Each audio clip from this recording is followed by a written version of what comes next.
Midwest Chiropractic Center is a friendly and caring clinic providing comprehensive care for your chiropractic, rehabilitative, and fitness needs. Upon entering one of our offices, you are treated like family. The staff cares about your health, and their approach to care proves it. With 3 locations in Tonganoxie, Lansing, and Bonner Springs, plus some Saturday hours, Midwest Chiropractic Center is dedicated to offering affordable, gentle chiropractic care. Midwest Chiropractic Center, getting you back to active. The same look and location of a classic drugstore with the services and supplies of a modern pharmacy. That's what you'll find at the Downtown Drug Store in Tonganoxie. Of course, Downtown Drug is the local choice for your prescriptions and health needs, but did you know they have the best selection of Tonganoxie Pride and Chieftain game day gear in town? And a whole lot more. Cards, gifts, home decor, and even the best way to satisfy that sweet tooth. The Downtown Drug Store. Call 913-369-3800 or visit them online at thedowntowndrugstore.com. The Tonganoxie Recreation Commission is committed to creating community through parks, people, and programs. And now, with their all-new activity center, the Tonganoxie Rec Commission can do even more. Tongi Rec understands the benefits reaped through recreation are endless. Tongi Rec has a long list of classes, activities, and programs for the young and young at heart. For program pricing and schedules, call 913-845-3502. Visit them at the all-new activity center at the Tonganoxie High West campus or go to tongirec.org. Whether you're an athlete looking to get back for another big win or you're just trying to win at life, Dr. Adam Ludwin at Win Chiropractic and Sports Therapy can get you back in the game. Dr. Adam has the tools and skills to have you feeling your best in no time with chiropractic adjustment, physical therapy, cupping, taping, muscle scraping, on-site x-ray, and more. Lose the pain and win the day at Win Chiropractic and Sports Therapy, now open in Tonganoxie. Book online at winchiropracticst.com or call 913-214-1020. I didn't know what a derecho was. Didn't know that kind of storm existed. I didn't worry a bit about my coverage. It did not let me down. I was not caught blindsided. The secret is to have an agent that gets you insured for your needs. If you don't have Farm Bureau, you don't have good insurance. Contact Farm Bureau agents Tex Vandervoort and Jerry Sanders in Tonganoxie today.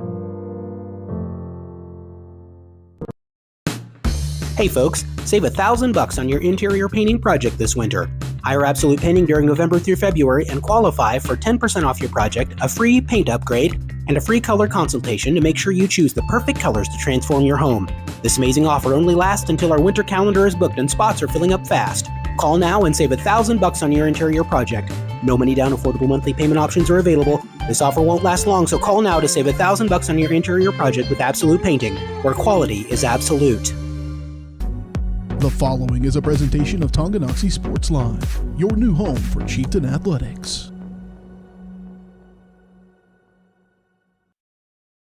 It's time for the Chieftains on your new home for Tonganoxie High School Athletics. Tonganoxie Sports Live. Tonganoxie Sports Live is presented by Kansas Insurance, locally owned and operated. Learn more at kansasins.com. Also by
It's time for the Chieftains, right here on Tonganoxie Sports Live. And a good evening and welcome back inside of Chieftain Arena, home of the Chieftains here at Tonganoxie High School. Another Frontier League doubleheader on tap here on Tonganoxie Sports Live, and it's presented by Kansas Insurance. To see how they can help you protect what matters most, give them a call at 913-369-6600 as we cruise along into the S&S Body pregame show. They've been the place to go to at Tonganoxie for auto body and repair work since 1972. Get your ride back in the game today and learn more at their website or call and make your appointment at 913-369-3193. Hello, everybody. Dylan Funk alongside Brendan Bolin. Happy you guys are here. We got another great tap of basketball on hand. A doubleheader between your Tonganoxie Chieftains and the Baldwin Bulldogs coming down the final stretch of the regular season here, Brendan. And we're back at home. Second matchup of the season between these two squads. The Bulldogs got the better of the Chieftains early. That was the final break back in the game back in December before we went on the holiday break. Resumed things back in 2024. And for this Lady Chieftains squad, coming off a loss the last time out at Spring Hill, they come into tonight looking for a little bit of revenge. And the good news for them is they cannot have a much worse start tonight than they did last time out against these Bulldogs. Scoreless in the first quarter. It was a 19-0 run to start it for Baldwin, and the first field goal of the game didn't even come for the Chieftains until well under the halfway mark of the second quarter. And they've shown some flashes and some improvement since then, so they're going to be looking to bring it into the Lady Bulldogs tonight. Absolutely, and they're catching Baldwin at the right time. They lost to Royal Valley on Friday, so you're catching Baldwin at a good time where they've been on quite the win streak and they've been on quite the groove. First start of the season, they lost 2 straight and one against the Palo Panthers, which I call for, and then Anderson County. But then after that, they went on a win streak. So now this very talented Baldwin girls team who's very, leadership-oriented with a lot of upperclassmen, you're catching them at a right time to where they're beatable. And we've seen it from plenty of teams this season. So I think if the Chieftains have a solid game plan to plan around, then I think they can pull out with a win tonight. Baldwin coming in tonight 10-6 overall in this season. Right behind them right in front of them, I should say, is Eudora. We're talking about Frontier League standing to the Frontier League title. This is a big game for the Bulldogs to come into tonight and try to keep pace with that Eudora squad. What a season they're having, from 4 or 5 wins last season to now front runners looking to make a deep run into the postseason are the Lady Cardinals. But for Tonganoxie, like we said, they are coming in, catching them at the right time. We'll see if that works out tonight. It looks like they're going to be, again, without Lakin Bennett, still out in street clothes, has that right wrist/hand. It's wrapped up, it's braced, but we're going to see Addie Schooler back out there. And tell me, Brendan, a freshman for this squad for Coach Loomis, she's gotten to start the past couple of times. I mean, she doesn't look like a freshman out there. While the points aren't necessarily there, her impact on the glass cannot be overlooked. And I think, I've been talking to several people about this. She may not be the scorer that, Coach Loomis wants for this team, but she adds the right size for any team that, may have a taller matchup. So I think Addie Schooler being in this lineup is absolutely tremendous. And, Lakin Bennett, she's not going to be out on the court for the rest of the season, most likely with a broken finger, may have surgery on it. So I think one of the bigger things is that Loomis wants the size on the glass. And, maybe if they want to run some plays down low, then they can have that option with Addie Schooler. But just the way she carries herself and the way she plays is definitely something that Loomis is very lucky to have available to him. Yeah, it's a very, very great problem to have your Coach Loomis. Back-to-back seasons, he's had freshmen step off the bench, step up huge for him in the midseason. Let's take it down to the court for our starting lineups, brought to you by Team Tongi. To learn about how you can help make a difference and to learn about upcoming Team Tongi events, you can check out their website at www.teamtongi.com. John Dawson, take it away. Educational experience. Remember, be a good sport. And now let's meet tonight's starting lineups.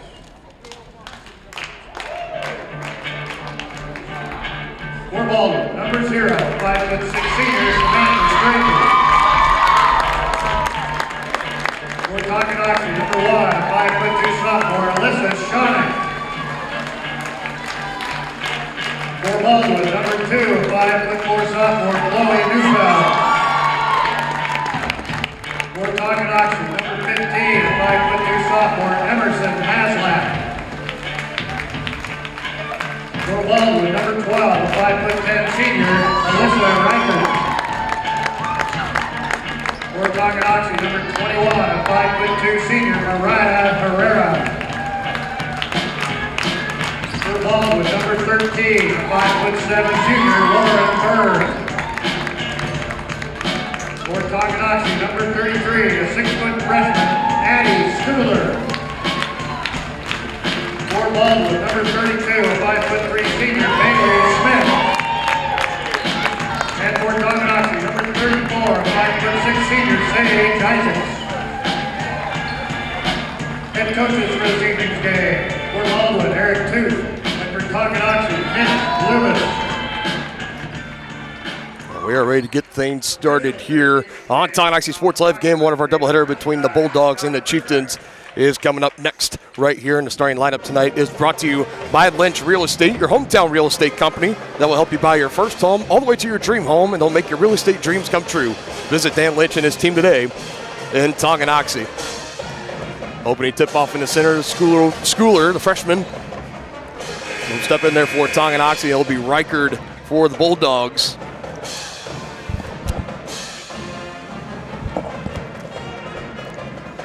And Bulldogs getting the victory over Tonganoxie last time these two teams met. Chieftains trying to even the score here tonight. As we get closer and closer into postseason action, Tongi finds themselves just outside the bubble of qualification for a playoff match. But a win here tonight would go a long ways in hoping to secure that spot as Tongi wins the opening tip. And we are underway here on Tonganoxie Sports Live. Your starting five out there for the Lady Chieftains. And like we already mentioned, Schooler out there, Herrera, Maslak, Schonik, and Isaacs, as Herrera will take the first shot of the game and knock it down from downtown. That's a good start for Tonganoxie in this one. It's the perfect start you want to have if you're Tonganoxie. Setting the tone early, getting that quick three. You know you have the capable shooters there, and Baldwin's going to force a turnover. So the perfect first possessions here for Tonganoxie offensively and defensively. Yeah, 3 on one end, the turnover on the other. You cannot ask for a much more efficient start there if you're Coach Loomis and if you are the Tonganoxie Chiefs. Let's get to some keys of the game tonight, brought to you by First Security Bank. Stop by and meet their friendly staff today at 415 Stone Creek Drive. First Security Bank, proud supporters of Chieftain Athletics. What are some of the things tonight? Like we mentioned, Tongi got a little bit embarrassed in the first matchup. They're off to a great start already in here. What are some other keys of the game? They're going to have to keep going through 4 quarters. And one of the big things I'd say is stopping number 2, Chloe Neufeld. She's been an absolute scorer since she started as a freshman. Like I mentioned, her sister Carly, a standout player at Washburn now as a freshman. So now you have the younger Neufeld around for 2 more years, and she's been absolutely electric since the start of coming into this program. So I think stopping her, which, she's had a couple rough games, but she's finally been finding her groove again, and you like to see that for Baldwin. So I think stopping her is going to be one of the bigger keys to tonight's game. The 5'4" sophomore Chloe Neufeld for the Bulldogs is also our player spotlights I brought to you by Brothers Market, where they treat you like family. Chieftains can't pass around. This one got handled well by Isaacs. It's the first turnover of the game for the Chieftains. Bulldogs coming back the other way. Risky pass. Saving it down low. Quick with the hands. Alyssa Schonik. Jump ball. Possession arrow will favor Baldwin. It'll stay at this end. It was a little risky there underneath. I thought a foul was going to be called there, but, nice quick hands there from the Chieftains to quickly get on that and force the jump ball. Nobody gets on the catch and shoot there on the inbounds from Reichard as she puts it down. The first bucket of the game for the Bulldogs. And Reichard's one of those all-around players who can really do it all on the glass and from outside. She's been stellar these past few games for this Lady Bulldogs team, so it's going to be nice to see her, to see what she can do against this Chieftain squad. Schonik driving baseline, defender shoving her out, and the whistle right there. We'll have an inbounds coming up for Tonganoxie, and that just shows the threat that opposing defenses take for Alyssa Schonik, the unsophomore point guard for Tonganoxie. She's been really the driving force for this offense through this whole entire season, coming close within her last 5 or 6, coming close to averaging double digits per game. Foot on the baseline as she touched it. It'll be Baldwin basketball, 3-2 lead early for the Chieftains, about a minute and a half into this one. If you're the Chieftains, you want another stop here. You want to keep Baldwin scoreless here. Force them to have some bad possessions here. I think that's one of the bigger things, is just making Baldwin have no momentum, because once they got hot, they can really start knocking down baskets. Good straight-up defense by Schooler. Forces a shot off from Reichard, and a long rebound pulled in by the Chieftains. Herrera with it. Crossover, attacking to the left, and a kick out. Or Schonik will get back to Herrera in the near corner. Freed up, puts it up. A little too strong and high off the glass. A rebound pulled in by Reichard. Herrera already doing it on both ends of the court there. Nice rebound there, and then, couldn't get the layup inside there, but you love to see, Mariah Herrera stepping up in her last final games of this Chieftain squad. So yeah, it's usually a player. We know her defensive presence, the offensive presence, the numbers aren't typically they're on a consistent basis offensively. They haven't really needed it very much per se either, but to see her step up that production as well, along with what she provides on defense, it's a big boost. As another shot missed on the inside, it was a good move, just a little too strong on the put-up attempt. And this is going to be one of the matchups we're going to see, and I'm going to love seeing is the battle between the upperclassmen and the underclassmen, Neufeld and Herrera, how both of them are, you know, intelligent scorers and they're just high IQ players. So the matchup between them is going to be interesting throughout this game. And Herrera, arguably one of the best ball handlers on this Tonganoxie squad. Good pass, Maslick to Isaacs, just can't finish. Off the glass, it falls off. Loose ball. Baldwin will control. And Isaacs, that was a nice pass underneath there for Maslak. Just Isaacs couldn't quite finish it there, but you love to see the high IQ play there from Maslak to find Isaacs down low. There's Neufeld to the far wing and driving in. Riker puts it in the paint, comes up short. Couldn't quite get it all over Schooler as we are moving right along in this first quarter. Under 5 left to go.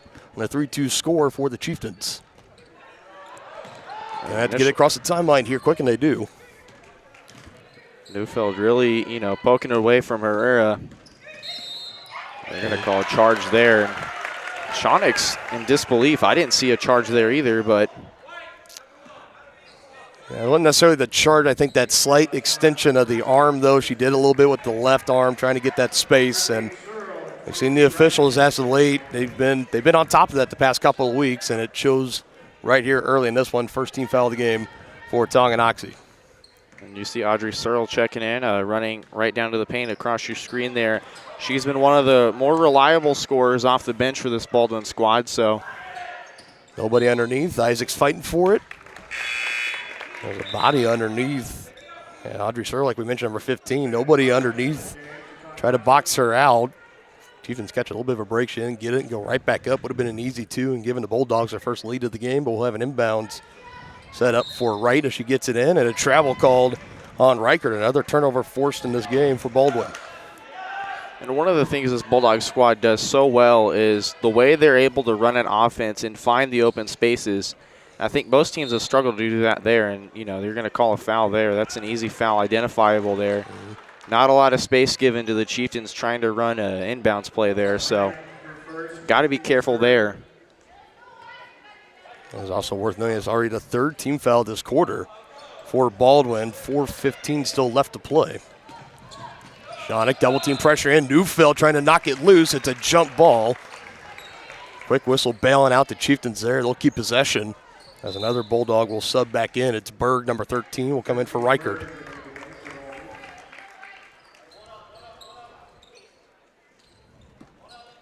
So it looks like Lila Carlton for the Chieftains has also checked in for Mariah Herrera. Drive in and finish with the right hand for Alyssa Shawnick.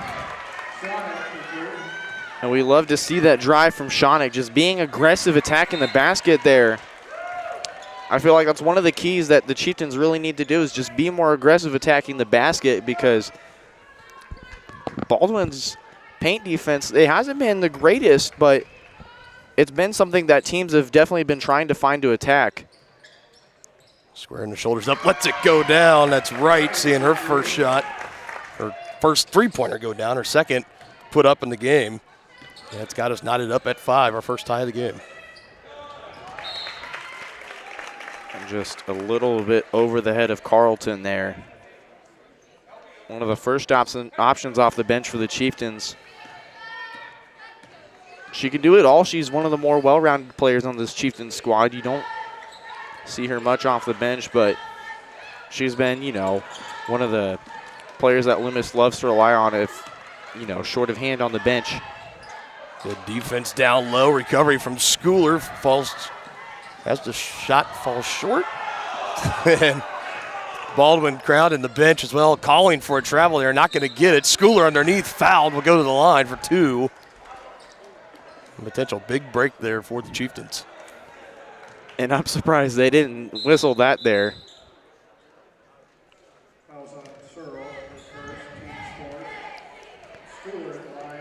I think I saw about every Baldwin parent on the other side, on the close side here, stand up and want that travel there, but they weren't going to get it.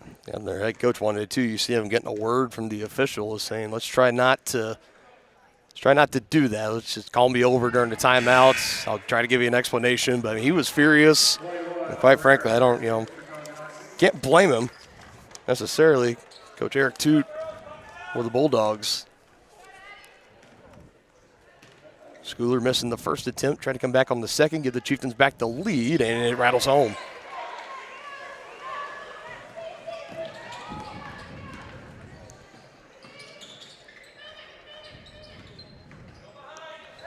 Baldwin loves to run this quick offense outside, and then if they can find anything down low, they definitely will, but they love to run, just movement outside. And a nice bank there from Peyton Wright there. Her second three on a third attempt. A lot of space straight away, banking it in for Wright. The defense crashing in for the Chieftains. Perimeter defense not really there on that one, and they make them pay for it.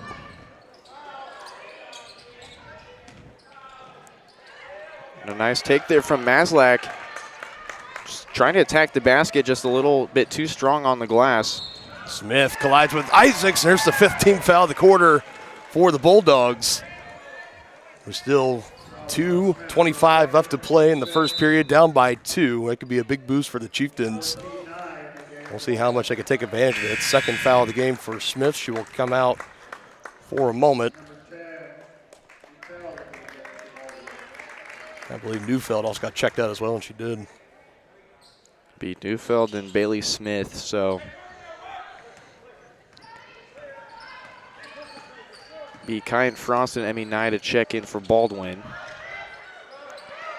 Nice find there underneath by Shawnick to find Schooler. Just couldn't get it off the glass, and then a very costly foul there. Just a straightaway foul. You don't want to do that, and don't be too aggressive if you're the Chieftains.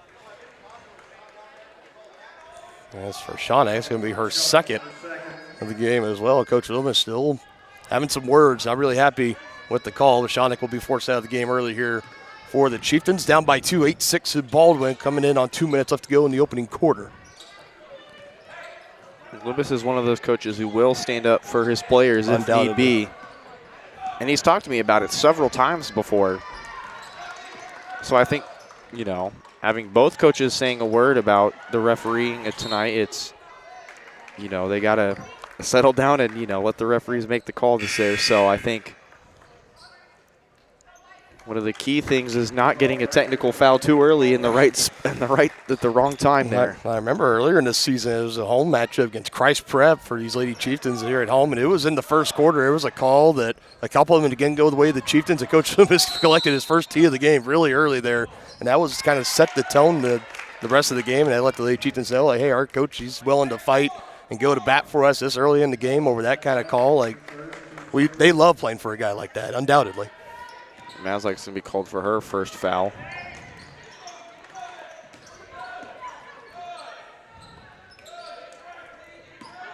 Reichert finds Wright, drives on the left side, contact, off air, it's shot, pulled in by Schooler.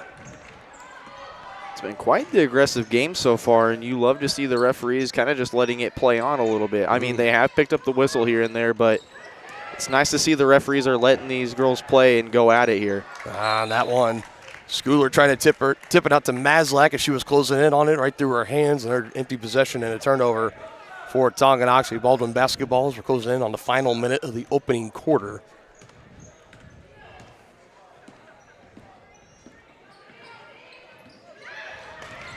Underneath, crowd of bodies trying to go up strong, and the foul's going to be given to Maslak, and she will now pick up her second.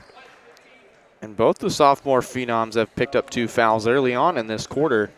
And as the game goes on and, both these teams are competing later on into the game, you're going to want to have those freshman phenoms to be able to do the scoring for you. So, as for Coach Loomis, too, his bench not notoriously deep. He doesn't like to get too deep into it. He usually runs out at least an 8-9-man rotation on a given night. Already 2 early fouls here for Shawnick and Maslak, the 2 starters. We'll see how they try to go about that later in this game. 0 for 2 on that trip to the line from Reichert. Leaves 2 points on the floor. Under a minute left to go. Chieftains can tie or take the lead on this possession. Herrera drive and a kick out. Lila Carlton, the 3-point threat, gives to Maslak. I think the Chieftains are just wanting to find a simple offensive possession there. Isaacs is going to get poked from behind there. I don't know if Reichert got a piece of that or not. Here she is with it right now on the left side. One hand sling over, extra pass to the right elbow. Berg dribbles in and a kick out. Under 30 seconds left to go till quarter end. Nice tip there from Mariah. Just a nice job by Nye to scramble back on that one. And the 3 ball goes down. I was just calling him. It's got a long 2. Where we'll go. 10-6 ball game, final seconds. Thrown away by Herrera.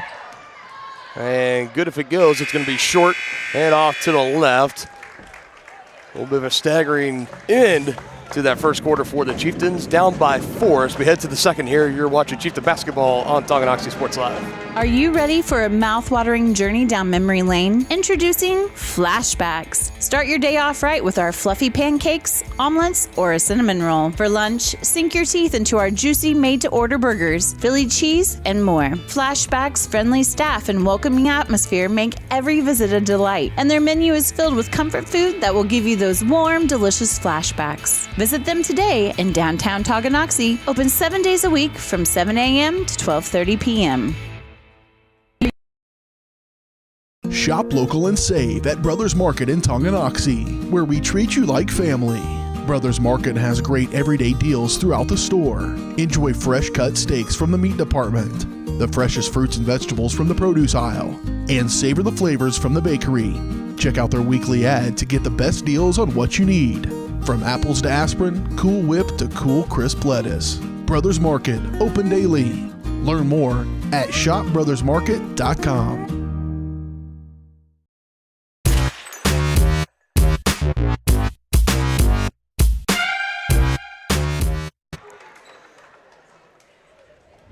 We go to the start of the second quarter here on Tonganoxie Sports Live. Dylan Funk alongside Brendan Bolin, a 10-6 lead early for the Bulldogs. It was a great start to the quarter for the Chieftains.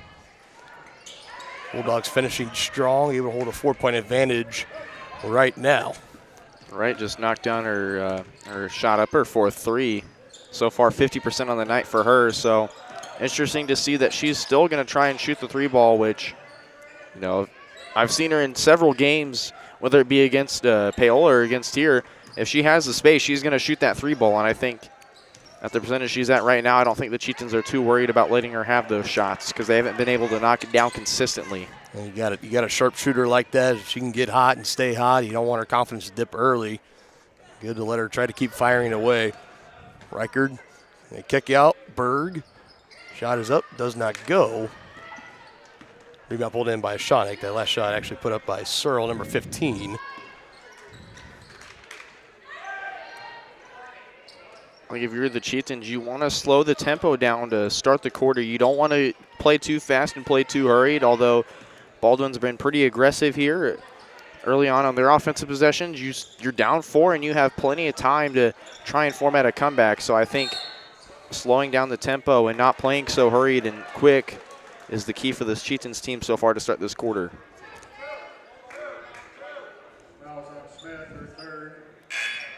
So talk about some potential foul trouble here for the Bulldogs. That's a 3rd on Smith. In that 5 spot in the starting lineup, she will head out and presumably will probably be done for this first half. Probably an elite substitution when under maybe a minute left to go. Fouls piled up early for the Bulldogs in that first quarter. Put the Chieftains in the bonus. As Maslak will get called for the travel there. And I like her idea of getting the pump fake. She got that player to jump there initially, but just didn't see the vision on the second attempt there trying to put it up, but she's going to be called for the travel there. Chieftains have been doing so good on just trying to find the open space, but just haven't been able to knock down those shots in open space. Credit to this Tongi defense, too, making things hard on the Baldwin shooters. Nothing has come easy for them in this game. Very easy either. And I think it's one of the reasons why it's been so low scoring. Both these defenses have really been going to work so far, and Schooler's going to be called for a foul there. Fouls on Schooler for first. Team first. Just getting a little out of position, trying to go over the back. On that one, picks up her first foul of the game. Each team with one team foul apiece so far here in the second quarter. And count the bucket on the drive-in, splitting defenders. That's Shea Griffith. Shea Griffith, number 1. Basket good by Griffith. Fouls on Schooler, her second. That's back-to-back quick fouls picked up by Addie Schooler. So she has 2, and Shonik and Maslak with 2 as well. All 3 of them still currently out there on the floor. I don't see anyone getting up off the bench. Or Coach Loomis. They'll keep him out there, but we might, if they call it out on her, it's going to be her third. And I think it is. Mariah Sneed's coming up. That's the 3 fouls picked up in under a minute of game time.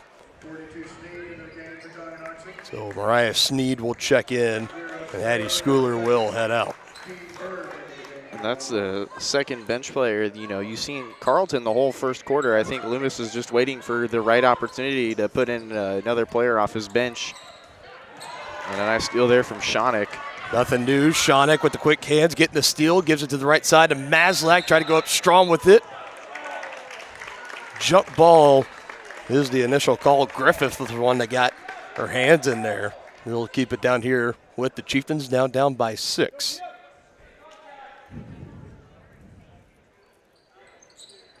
Last had the lead at 5-2, been outscored 10-1 since that point in the first quarter.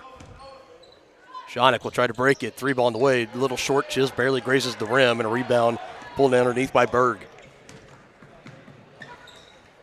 Another tip there from Shonik. Just can't beat Berg to the ball there, but Chieftains have been playing stellar defense so far to start this quarter, and Shonik's been quite the pest so far defensively. And still playing aggressive, even with the 2 fouls she picked up early. Another shot put up and missed by Riker underneath. Good defense underneath by Sneed. And we'll have a timeout taken by Coach Loomis. His team down by 6, 5 minutes, 21 seconds left to go in the second quarter. First game of our doubleheader between the Chieftains and the Bulldogs here on Tonganoxie Sports Live, presented by Kansas Insurance. At Kansas Insurance, we know one size doesn't fit all. In fact, our whole mindset is based on customized policies for you and your families. We're local, and we do what we do because we care about you. Think of us as brokers for your insurance needs. Working with Kansas Insurance gets you the award-winning service and attention to detail that only an independent agency can provide. All across Kansas, we're here to help you manage and plan for all types of risk. Contact a local agent today. Kansas Insurance. Local, independent, serving you. The same look and location of a classic drugstore with the services and supplies of a modern pharmacy. That's what you'll find at the Downtown Drug Store in Tonganoxie. Of course, Downtown Drug is the local choice for your prescriptions and health needs, but did you know they have the best selection of Tonganoxie Pride and Chieftain game day gear in town? And a whole lot more. Cards, gifts, home decor, and even the best way to satisfy that sweet tooth. The Downtown Drug Store. Call 913-369-3800 or visit them online at thedowntowndrugstore.com.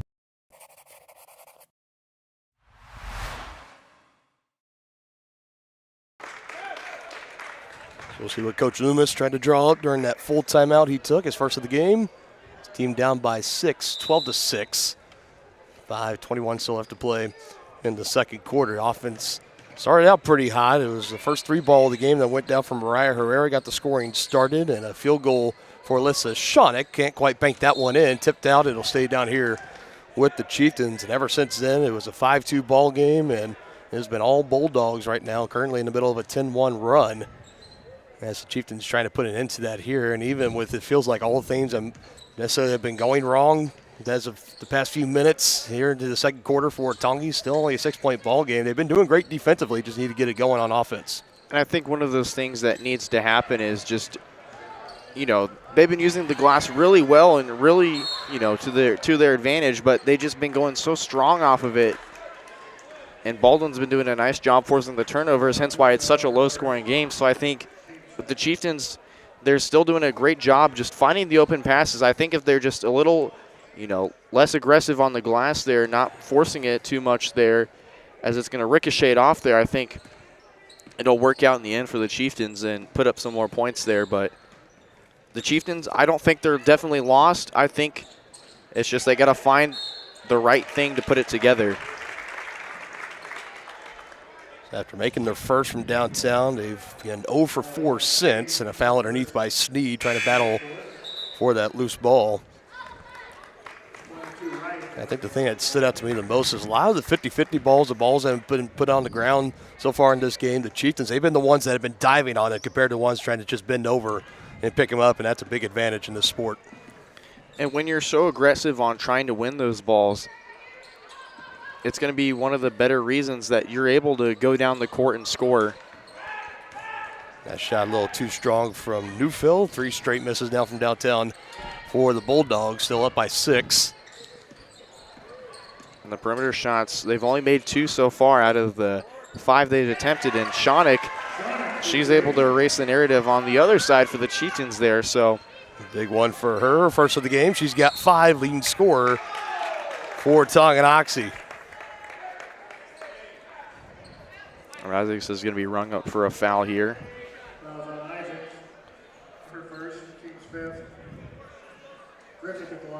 So just like Baldwin put Tongi in the bonus about halfway through the first, Chieftains do the same for the Bulldogs here in the second. 4:01 still left to play. 5th team foul just picked up. The bonus rest of the way. Good news for Tongi so far. The Bulldogs are 0 for 4 at the line. And that's kind of one of the reasons they still have yet to score here in the past few minutes, is they just cannot knock down those free throws. And I just cursed them there as Griffith makes the first for the Bulldogs, 1 of 5 on the night for them. Now it looks like we're going to see some full court pressure from Baldwin. Tongi, in past years, they've really struggled with it. This year they've done much better. As Bulldogs quickly retreat back to the other end of the floor. Shonick brings across the timeline, drives right on Newfield, and is fouled on the shot attempt. So Shonick will make her first trip to the line of the game for Tonganoxie in the second total. And they've kind of shied away. From it towards the end of the first quarter, and now starting midway through the second quarter, they've started attacking the glass again. And I think that's the right approach that Loomis needs his girls to do, is just to be more aggressive attacking the glass, whether it be through contact or its open spaces.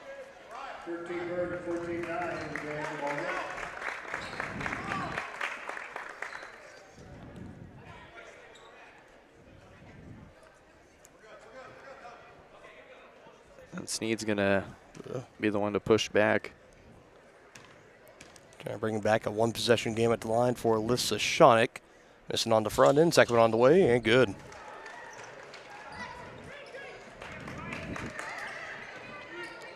And if you're the nice defense there from Herrera to tip that one out. They saw Wright in the left corner just camping there, waiting to have that open perimeter shot there, but it was a nice read there from Herrera to be able to read that and poke it away and force Baldwin to inbound this.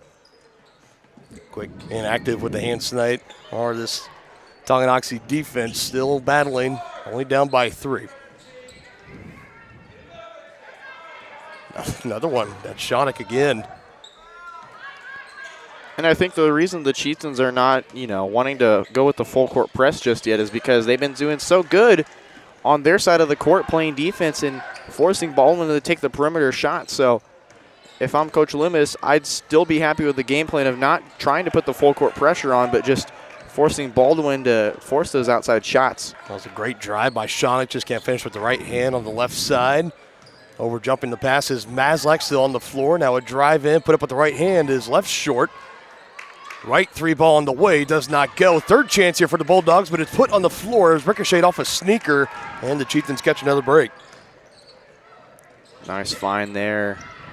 See what Isaacs does with it. She's going to go to the line now. Will be on Berg, number 13. As I believe that is the... Ben had a miscue there. A little bit. 4th team foul of the quarter for the Bulldogs. First of the game on Berg. Big free throws away from Isaacs as first one doesn't go.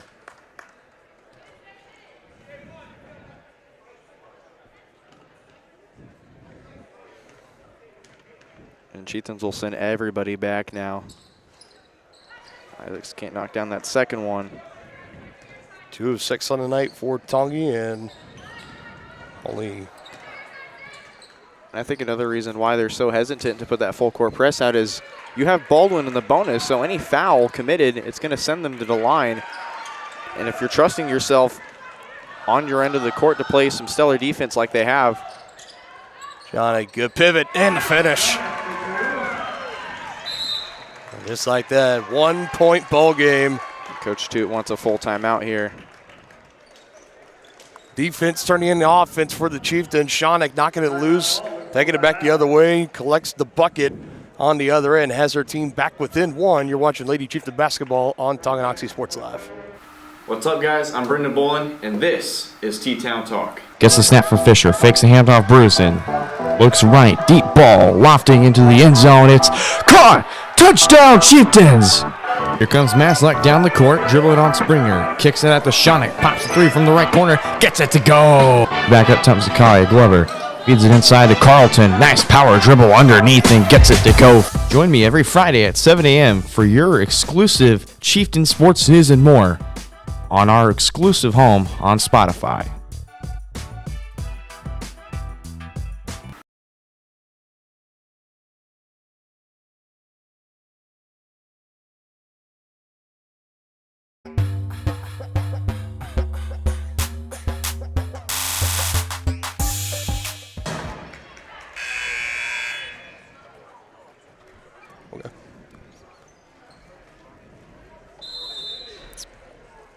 Just now.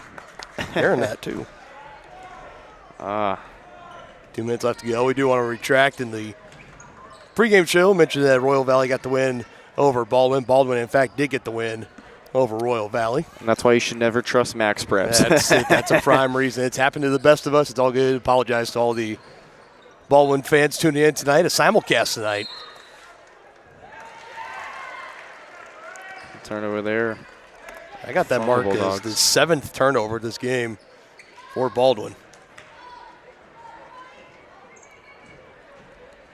1 minute, 58 seconds to go till we hit the halftime locker room. Good inbounds right in the hands of Shawnick. 1-on-1 on the defender, trying to back down the baseline. A kick out, finds in the hands of Maslak. Drives down the right side, trying to split defenders, lost it.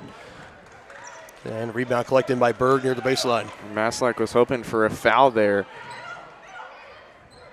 Just couldn't get it there, and now Nye tries to force up a shot, and it does not go for Baldwin either. And now a miscommunication there on the other end, and a foul on Maslak. That's going to be number 3 for her. Yeah, and that's one. That's if you're Coach Loomis, we know when he gets really, really going, that face can get a nice crimson shade on it, and that's not going to help matters there. The forced pass over the hands. Maslak going in with the frustration foul, and the Baldwin being in the bonus are going to go to the free throw line. A minute and a half still, trying to give some extra cushion to this 1-point lead they have. And that's also Maslak's 3rd foul. It's the second Chieftain with 3 fouls, joining Schooler. Well, Thornton into the game for Tonganoxie.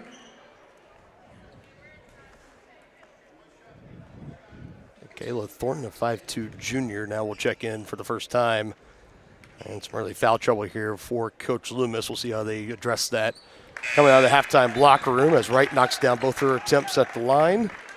I'll kind of go more in depth on it at halftime. This is going to be one of the must-wins for the Chieftains to try and stay within playoff contention, as they're going to have to battle the Palo Panthers for that last spot, as Palo's playing Spring Hill, hence why I'm here. It'll be a simulcast on Spring Hill Sports Live end. Happy to be here with you, Dylan, on tonight. So happy you're here. Always a great time to work with you. That Spring Hill team led by Cindy Busher, picking up the win last time out against these Tonganoxie Chieftains out here on the floor. As for Tonga, you look at that schedule as Isaacs collects her own rebound. Put back doesn't go. Sneed underneath, providing some good minutes off the bench. And she will go to the line. She's been doing great in the post position on offense and on defense. You had mentioned that, and that's a perfect way to describe it. It's a must-win tonight if you're Tonganoxie, because you got Paola coming up this Friday night. You can tell us more about the Lady Panthers coming up a little bit at halftime and later on. But then also you turn around and a week from tonight, you're on the road at Ottawa, as they have a great talented squad there. So this is the time to come in and try to strike while the iron's hot, as you're now within 2 points of Baldwin. This is almost exact opposite of what happened in the first matchup between these two squads. It was a 19-0 run to start the game for Baldwin. They just put Tonga out of the game quick, fast, and in a hurry. Tonight, though, as that free throw now makes it a 1-point game. The first 2 points from Mariah Sneed has the Chieftains within 15-14. Low-scoring affair as we approach the final minute of the first half. And I think you can credit, the Chieftains, just hustle in the way they've been playing this game so far in this first half. They've kind of understood that Baldwin, they love to run the fast-passing offense up high and then find the options down low. So I think if you're the Chieftains and you scouted this well watching film and then knowing into this game that you have to win in order to try and get a playoff spot here, the final one, if you're going to play the Fort Scott Lady Tigers, then it's a must-win, and you have to be able to keep your composure and try and come out here with a win against this very aggressive and tough Baldwin Bulldogs team. And Chieftains might catch a break here, as it was Thornton and Reichert both were going for it. Reichert trying to save it and ends up sending it to the other baseline. So Chieftains will keep possession. 27.1 seconds till halftime. That chance for the bucket here could potentially take the lead into the locker room with them. Thornton on the inbound, able to find it to Shonick. From the Chieftains, I'm going to hold this one till the last second. It's a one-possession game. I don't think you need to do too much. Baldwin's been showing they want to knock down a three-pointer at some point, and that's not the game plan I was hoping for there, but. Turnover number 6 for the Chieftains. Great recovery on defense. Isaacs, good hustle down the floor to get a fingertip on that one. 7.1 seconds remain for the Bulldogs. Unless, barring a turnover, they will have the final shot here before halftime. Now for the Chieftains, you have Chloe Hendrickson checking in. It's into Reichert. Extra pass out. 3 ball is on the way. Does not go. Gets a rebound. Good if it goes, and it does not. Good effort from Reichert, though. As the Chieftains go into the halftime locker room down by 1, 15-14 to the Baldwin Bulldogs, trying to get some revenge off a loss that the Bulldogs gave them back on the final game before the holiday break back in mid-December. We're going to step aside here. The White Birch Property Realty Executives halftime show is up next here on Tonganoxie Sports Live, presented by Kansas Insurance.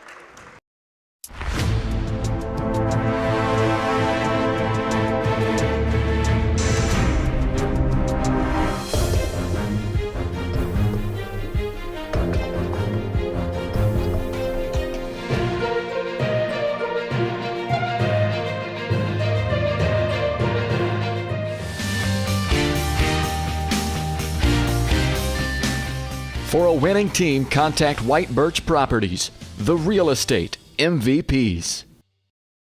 The Tonganoxie Recreation Commission is committed to creating community through parks, people, and programs. And now, with their all-new activity center, the Tonganoxie Rec Commission can do even more. Tongi Rec understands the benefits reaped through recreation are endless. Tongi Rec has a long list of classes, activities, and programs for the young and young at heart. For program pricing and schedules, call 913-845-3502. Visit them at the all-new activity center at the Tonganoxie High West Campus or go to tongirec.org. Are you ready for a mouth-watering journey down memory lane? Introducing Flashbacks. Start your day off right with our fluffy pancakes, omelets, or a cinnamon roll. For lunch, sink your teeth into our juicy made-to-order burgers, Philly cheese, and more. Flashbacks' friendly staff and welcoming atmosphere make every visit a delight, and their menu is filled with comfort food that will give you those warm, delicious flashbacks. Visit them today in downtown Tonganoxie, open 7 days a week from 7 a.m. to 12:30 p.m.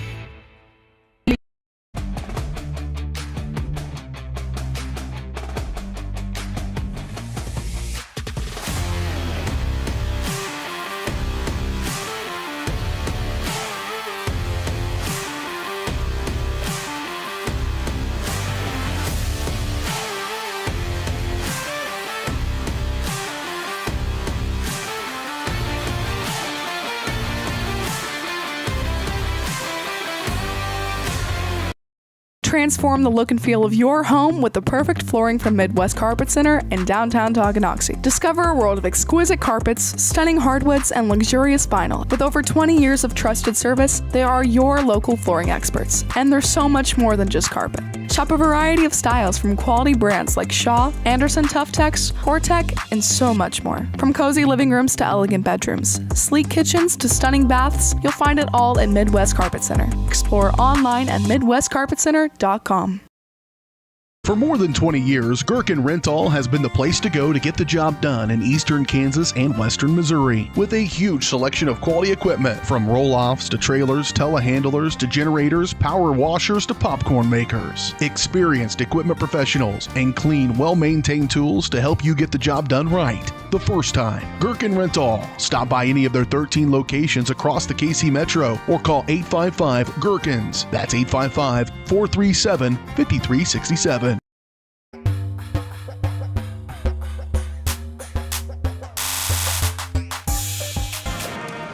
And welcome back in here on Tonganoxie Sports Live, presented by Kansas Insurance. At Kansas Insurance, they believe in taking time to issue personal care and attention to each individual client. To see how Kansas Insurance can help you protect what matters most, give them a call at 913-369-6600 as we come along into the White Birch Property Realty Executives halftime show. At White Birch Properties, you have a team of agents ready to help you buy or sell that next house and lead you to success in the real estate game. Visit them at 1203 State Avenue, Suite B in Tonganoxie, or call 913-417-1007. Low scoring affair in this one through two quarters. 15-14 Bulldogs over the Chieftains here on Tonganoxie Sports Live. Dylan Funk alongside Brendan Bolin here at halftime. Shawnick leading scorer for the Chieftains with 8 so far. Herrera start the game off with the 3 ball. She's got 3. Addie Schooler, 1 of 2 at the free throw line. She has 1 point. And Mariah Snee coming off the bench has got 2 points, both of them at the free throw line. And right on the other end for Baldwin, number 22, leading the way with 8. So her and Shawnee currently tied for leading scorers in this game. And outside of that, you got 3 from Griffith and 2 from Berg, 2 from Reichert, and that is it for the Bulldogs. 15-14 score. And Brendan, just some early takeaways here. What you saw there in that first half, we had mentioned that it was crucial for the Chieftains to come in here and try to avoid that slow start as much as they could. And I believe if you look offensively and defensively, they did just that tonight. And you can start on either side of the floor. It doesn't matter with me. We'll follow your lead. But so far, it's a great start after the first half for the Chieftains. And I think one of the bigger things that you can take away is they've been so good defensively, hence why it's only a 15-14 affair so far in this one. I think defensively the Chieftains have been done really well to just try and pry away any ball they see and, letting Baldwin shoot from the outside, which they've been capable of doing so, but tonight they haven't had the hot hands so far. So if you're the Baldwin Bulldogs, maybe you need to start knocking down more shots in the second half or being more selective. But the Chieftains offensively, they just haven't been able to get things going. You saw there a little bit at the end, they started going to the rack and getting the fouls called on them and then getting shots at the free throw line. They've so far 50% at the line so far, 4 of 8. So if you're the Chieftains, you want to keep that game plan, but also knowing that you need to be a little softer on the glass, as there's been a lot of times where they went up off the glass and it just ricocheted right off, or it was just the bad angle. So I think being more careful on the glass and also staying out of foul trouble. You have 2 players in foul trouble, as in Emerson Maslak and Addie Schooler. Addie Schooler fouling out, or not fouling out, but getting those 3 fouls in the first quarter, and then Emerson getting it midway in the second quarter. So being more careful and, keeping that aggression, but not being in so much trouble there to start the second half is the keys that the Chieftains need to do in order to stay in this one. Yeah, and I got to tell you, when Schooler picked up 3 fouls, she got brought out early. 3 fouls in the first half, that's pretty much like fouling out. You're done for the first half. We'll see you again in the third quarter, and Maslak picked him up. The thing for Schooler is that she had none, and it was in the second quarter, and it was just like bang, bang, bang. I mean, it was literally under a minute in game time. She picked up 3 really, really quickly. I got to tell you, out of all the players for Tonganoxie this one, Mariah Sneed, I don't think, a little bit of an unsung hero in that first half. Very limited minutes so far this season. She comes in a big spot. Her team needs her, providing that good size down low on the post, doing great defensively, making things tough. When the Bulldogs are driving in, she is right there, right on top of them, making it really, really hard, forcing them to put up some what usually are high percentage shots, but good to her defense, making them not so high percentage so far tonight. On the offensive end, like we said, she did good driving and attacking in. She earned 2 points at the free throw line. So it'll be interesting to see for Coach Loomis with how well Mariah Sneed has been playing.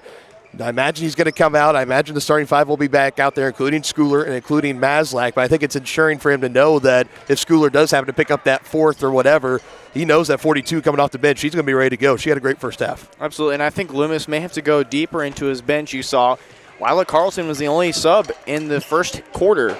And then in the second quarter, they pulled out Kayla Thornton with like a few minutes left. And then they also had Mariah Sneed, like I mentioned, come off the bench and have a really nice first half.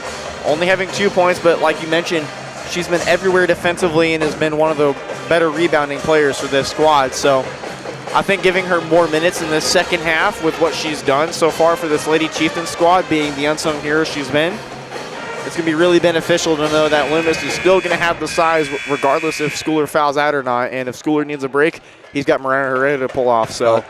Undoubtedly, both Tongi 50% from the line, 4 of 8 tonight, 3 of 7 for 42.8% for the Bulldogs. From downtown, 2 of 6 for the Chieftains, 33% clip. And for Baldwin, 2 of 8, both of those belonging to Peyton Wright, the 5'10 freshman, but haven't knocked them down since. They went on a stretch of missing their next 6, 2 of 8, good for 25% on the night for the Bulldogs. We'll see if they try to mix it up a little bit, try to attack, get those high percentage shots going down. And you've been watching the White Birch Property Realty Executives halftime show, and our first half breakdown and analysis tonight was brought to you by the Tonganoxie Public Library, as they are proud to serve the community and helping to provide exceptional community events for children and families through excellence, inclusion, persistence, and collaboration. Learn more at their website, TonganoxieLibrary.org. Second half action next here on Tonganoxie Sports Live. A great collision on the field? Awesome. An awesome collision on the road? Not so great. If that bad play does come your way, take your car to S&S Body Shop in Tonganoxie. S&S has been the area's premier auto collision repair 72, working on all makes and models, glass replacement, bumper repair, fiberglass and plastic, color matching, and more. Plus, they work with all insurance companies. Get your ride back in the game. Learn more at snsautoandbody.com or call 913-369-3193. The Tonganoxie Recreation Commission is committed to creating community through parks, people, and programs. And now, with their all-new activity center, the Tonganoxie Rec Commission can do even more. Tongi Rec understands the benefits reaped through recreation are endless. Tongi Rec has a long list of classes, activities, and programs for the young and young at heart. For program pricing and schedules, call 913-845-3502. Visit them at the all-new activity center at the Tonganoxie High West Campus or go to tongirec.org.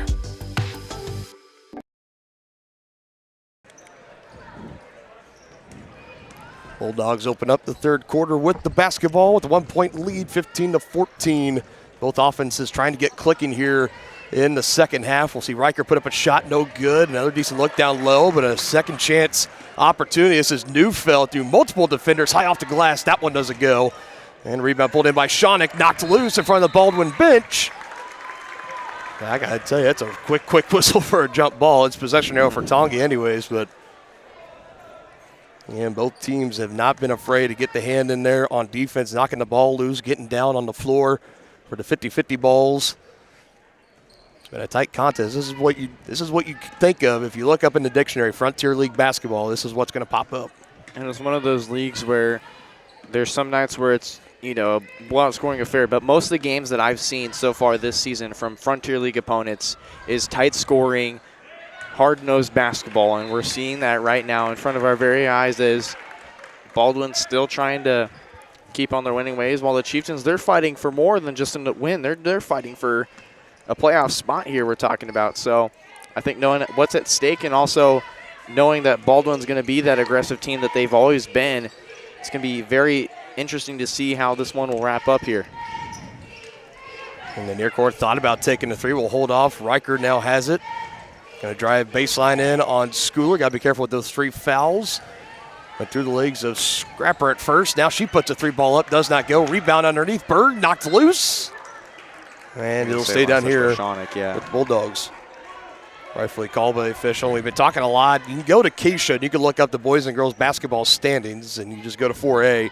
And for the 4A girls, like I said, if you're the 2 teams at the bottom, you will not qualify for the postseason. Currently, it's El Dorado at the bottom, their overall record of 0-16, and right above them is Tonganoxie. These Lady Chieftains at 3-14, and right above them, like you had mentioned, Paola 3-13. We'll see how they do tonight against Spring Hill. And this is what's so crucial, is that if Tongi can get the win here tonight, then you could go into Friday night and you're feeling really, really confident that if you get the win there, you could potentially punch your ticket into the postseason. As that 3 ball for Shawnick doesn't go. Schooler again off the boards and a good put back on the left side. And that's one of the things the Chieftains have not been doing the greatest on tonight, is getting those second chance boards and starting off the second half like that, with Addie Schooler now back into the game and now getting that rebound there on defense.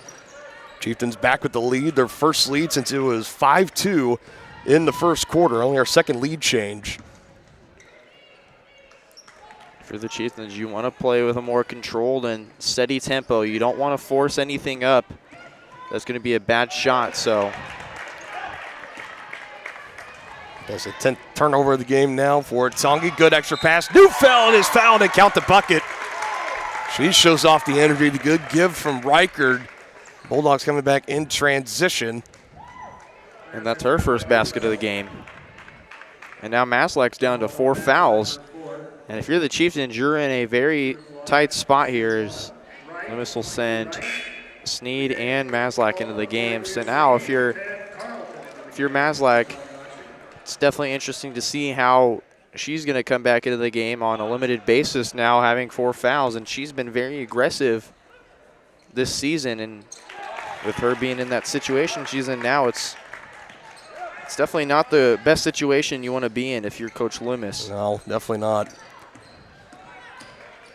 So we saw Carlton check in as well as Sneed. He also had Wright check in at the same time for Baldwin. Shawnick trying to cut into the lane, pivoting around, finds Carlton down the arc. Going to drive right, trying to go baseline in on right, feeling the trap, throws a bad pass in, taken away. Neufeld coming down the way with it. Could be an easy 2, and that's going to be the 4th of the game on Schooler now. I think Coach Loomis, is furious on the bench. I think there, if you're Schooler, you gotta be aware if you're 3 fouls, and maybe you're just content with letting Neufeld cash it in there, take your punch, and move on. But instead, she will not have to come out of the game. That's her and Maslak, each with 14 fouls, and Loomis is a good coaching point for his young freshman. She comes off and back to the bench. Sage Isaacs back in for the Chieftains. I would have let Neufeld take in that easy layup, knowing you still have 3 fouls and you're not in foul trouble. But now you're in a tight spot to where if you're Coach Loomis, you have 2 of your starters on the bench with 4 fouls and having to rely on Mariah Sneed, which she's been an unsung hero so far. She gets that rebound there. And Lila Carlton, you don't go very often on your bench, and Coach Loomis is going to need to take a timeout to talk things over. Back down by 3 are the Chieftains, 19-16 to the Baldwin Bulldogs. Just a little over 5 minutes left to play in the third period. A picture-in-picture timeout here brought to you by Brothers Market. Shop local and save at Brothers Market in Tonganoxie, where we treat you like family. Brothers Market has great everyday deals throughout the store. Enjoy fresh cut steaks from the meat department, the freshest fruits and vegetables from the produce aisle, and savor the flavors from the bakery. Check out their weekly ad to get the best deals on what you need. From apples to aspirin, Cool Whip to cool crisp lettuce. Brothers Market, open daily. Learn more at shopbrothersmarket.com.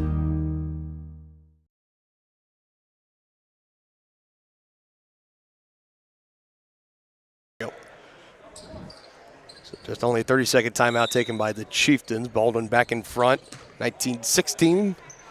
Dylan Funk alongside Brendan Bolin, tight back and forth. Frontier League action here on Tonganoxie Sports Live. And if you're watching on Baldwin Sports Live, I want to welcome in all of our Baldwin Bulldog fans watching and tuning in for tonight's simulcast. This one off the sneaker of Carlton. Another turnover for the Chieftains.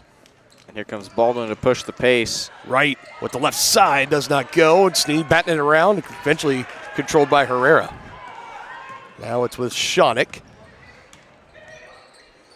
Backing down, puts up fadeaway shot. That one goes, gets a courtesy bounce off that back iron. Falling right back down. It's a 1-point ball game yet again. If I'm the Chieftains, I may have to rely on Alyssa Shawnick to carry the weight, and I think You know, maybe the likes of Sage Isaacs needs to step up, and also Mariah Herrera. We haven't seen her with the ball much at all in this game since she hit the three-pointer to start the game, and now a costly and, forced pass there as her and Shonik weren't on the same page there. I think if you're the Chieftains, you've got to tighten down and let the senior leadership carry this one, but also letting one of your best sophomore phenoms, Alyssa Shonik, try and carry the weight here, as she's been quite a scoring presence. She leads the team with 10 points so far in this one. Nothing but net from downtown for Wright. So all three from downtown for the Bulldogs belong to her. She now is leading all scorers with 11.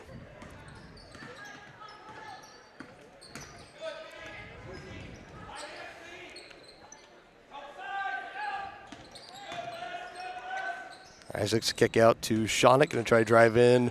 And again, kick out to the near corner. Carlton will let a free fly, a little too strong. And Sneed couldn't bring it down in the low post. Here come the Bulldogs back the other way. Full head of steam is Reichert. Kick out, Wright trying to go back to back. She does! Looked good as soon as it left her hand. Beautiful stroke. I'd want to start guarding Peyton right now. She's getting hot. 2 straight three-pointers, and now Baldwin's being more aggressive on defense there, and Neufeld's going to be called for a foul. It's her third. So maybe if you can get Chloe Neufeld to foul out of this game, maybe you're in good hands taking one of Baldwin's best scorers out of this game, as she's starting to find her groove as she scored her first 4 points in this quarter. And all of them getting out in transition as well and going to the free throw line. She will get checked out. Griffith will come in for her as she now just takes away the pass on the inbound. Shonik, tight defense, is forcing it out of her. She was making her walk the tightrope on that far baseline. Chieftains desperate need of a bucket here to try to stop the bleeding of this third quarter. It's been a Baldwin eruption here inside Chieftain Arena. So we got another substitution. Searle, number 15, will check in for Berg. I think Baldwin's just been reading Carlton's passes very well so far.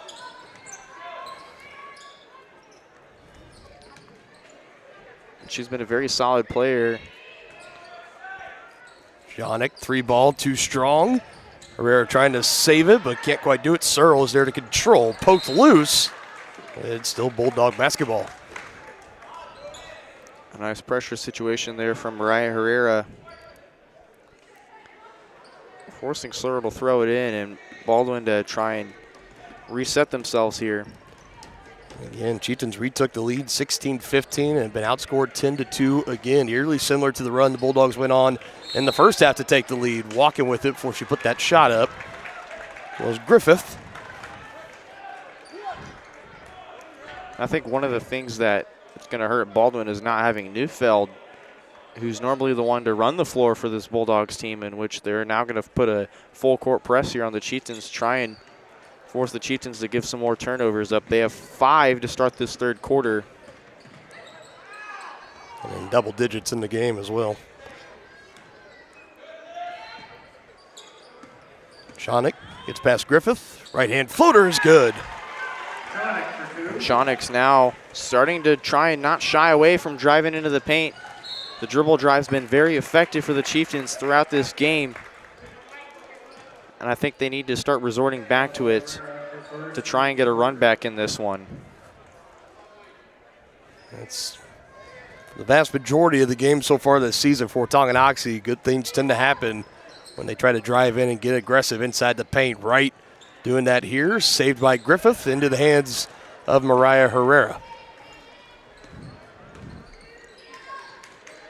From the Chieftains, I'm slowing the tempo here. Not trying to force anything. Just try and run an offense. Try and get some quick points here. Shonik trying to do it all herself. Hung up there, but does not fall. Ends up taking it away from Reichert. They're going to call a foul on Reichert, I believe. They will indeed. Just the relentless motor on Alyssa Shonik going in, getting her own miss. It was firmly in the hands of Reichert. She had it dead to rights, and Shonik getting in there, both hands on the basketball. And after picking up those 2 fouls early in the first half, she has not shied away. She has played her style of basketball. And that's what the Chieftains desperately need if they want to get right back to staying with the Bulldogs is if you have Alyssa Shonick to have that high motor for you and not be the one to shy down from driving into the paint. He's the leading scorer for him with 12. Well over just half the points belonging to her. This one poke from Herrera. He'll stay with the Chieftains. That's Smith, number 32. She picked up 3 fouls early in that first half. We've got a senior-on-senior matchup here now that Neufeld's not there to guard Herrera now. Yes. Herrera with the travel there. She tried to throw it off the sneaker of Smith to force an inbound for the Chieftains. That was for Carlton. That was one of the best looks that she had to get on the inbounds. But it's a tough position for Herrera, catching it right in front of the Tongi bench. 2 defenders breathing down her neck. Right there on the baseline is a little bit of no man's land there for Herrera.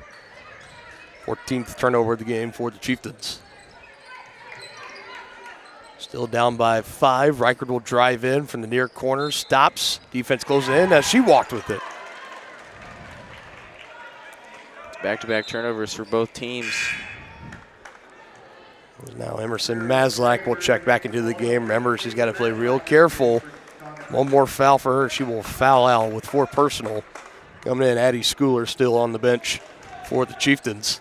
5-point contest, 25-20, and another errant pass on the inbounds for Tongi. And fortunately for them, Bulldogs give it right back, trying to work it down low to Scraper. Scraper, yeah. Scraper. My apologies.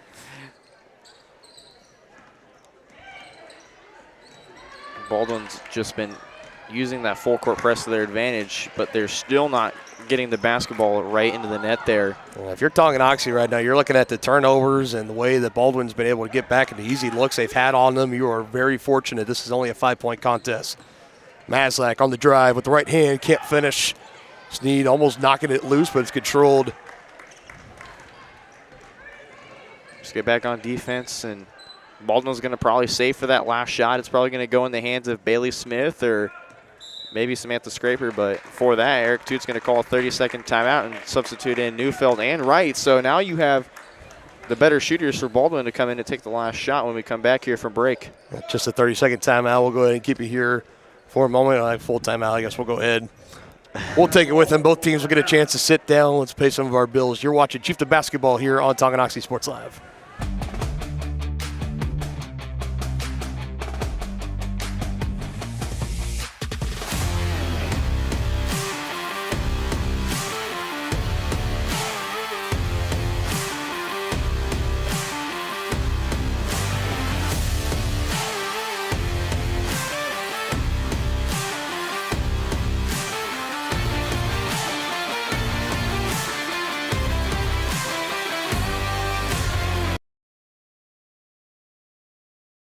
Thinking about starting your next outdoor home project? Be sure to call 811 before you dig.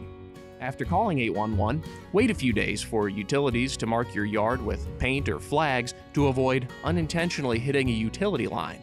Hitting a buried line can disrupt service in your area, cost money to repair, or cause serious injury. Southern Star asks you to help protect our community. Know what's below. Call 811 before you dig.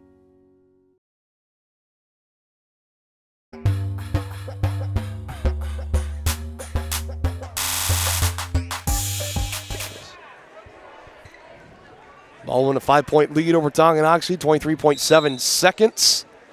As you mentioned, for that timeout, Neufeld and Wright checked back in for the Bulldogs as they're looking to capitalize on a potential final possession before we head to the 4th and final quarter of action here on Tonganoxie Sports Live. Now under 15 on the clock. I imagine they're going to run a play to get either any one of their guards to, yep, there it is, the 3. To Wright, straight away, had a good look. That one doesn't go. She knocked down 4 early in the game. Final chance for the Chieftains. Good if it goes. Shonick! Would have been. Knew she almost had that too. Would have been an exclamation mark to close out that third quarter. Both offenses waking up a little bit. Baldwin still a 5-point lead over the Chieftains, 25-20. 4th and final quarter. Game 1 of our doubleheader coming up next on Tongi Sports Live. I was just wondering. Enter query. Should I use a robot? Vacuum? No. Our robots taking over the world? Yes. Sometimes humans are just more helpful. Unlike a robo-advisor, we can put together a personalized plan. Farm Bureau Financial Services. It's your future. Let's protect it. Contact Farm Bureau agents Tex Vandervoort and Jerry Sanders in Tonganoxie today. When it comes to rehabilitation, despite what you're told, you can choose where you want to go. Physical Therapy Solutions in Tonganoxie is independently owned, allowing them to work with all doctors and your insurance to ensure a smooth transition, especially from a knee or hip replacement. Choose from one of their highly qualified physical therapists for an individualized plan of care to achieve long-term health benefits. Contact Physical Therapy Solutions today and let them help you. Go to ptsolutionsks.com for more information. Or a lot of them. Fourth quarter, Wright driving in, puts it up with the left hand. It goes 16 on the night for her, extends the lead to 7, 27-20. Over the Chieftains, Baldwin looking to complete the regular season sweep. Over the Chieftains, got a better of them back in December. Nice take there from Shonik. And I feel like once she saw that open room driving in, you knew her eyes had to have lit up, and she wanted to take that opportunity. And Addie Schooler's back in the game now, as both the Chieftains, who have 4 fouls, Loomis is going to give them probably the opportunity to prove themselves, but he says, hey, if you foul out, you foul out. I think he's going to trust his bench, knowing if it comes to that situation, Wright's going to knock down another 3, number 5 for her on the night. Yeah, if there's been a 3 ball going down for Baldwin, it has been courtesy of Peyton Wright. And they're going to say Herrera walked with it.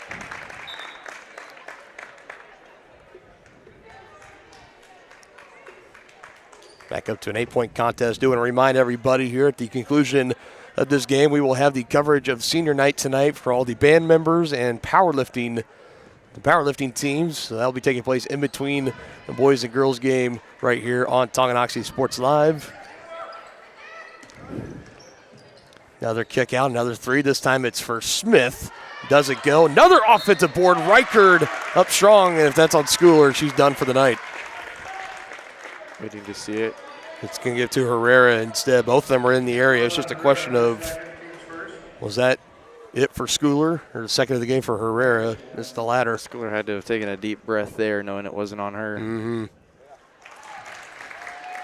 Yeah, for Coach Loomis, too, waiting over there on the bench to wait to see what the official call is.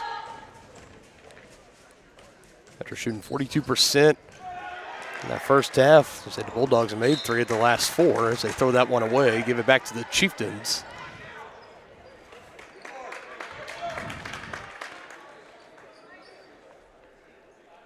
If you're the Chieftains, just find a way to limit the amount of pressure that Baldwin's been giving you and find a way around it. Now there's Maslack in a trap, and she managed to get it off of Reichard there. Went off Reichard and went off her coach. It's almost catching Loomis in the chops a little bit. Like Loomis is a baseball coach, so he's probably going to have those quick reactions there. He did.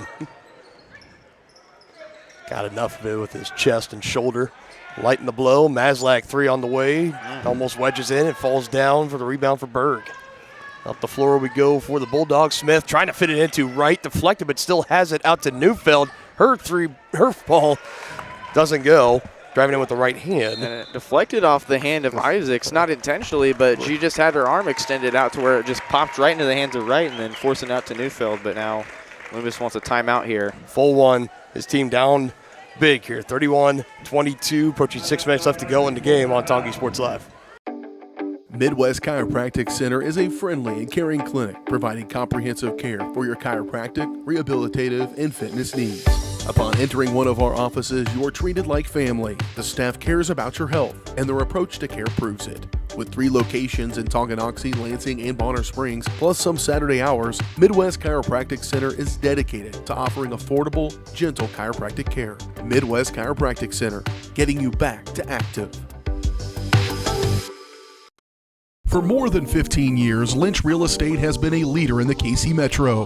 Hi, I'm Dan Lynch with Lynch Real Estate, inviting you to come let us prove to you why Lynch Real Estate is a name you can always trust.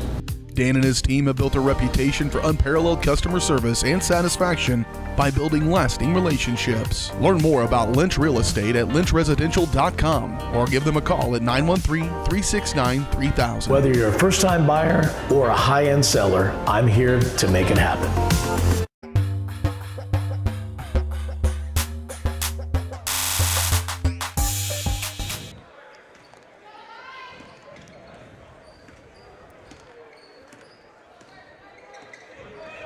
Largest lead in the game for the Bulldogs at 9, 31-22 over the Chieftains.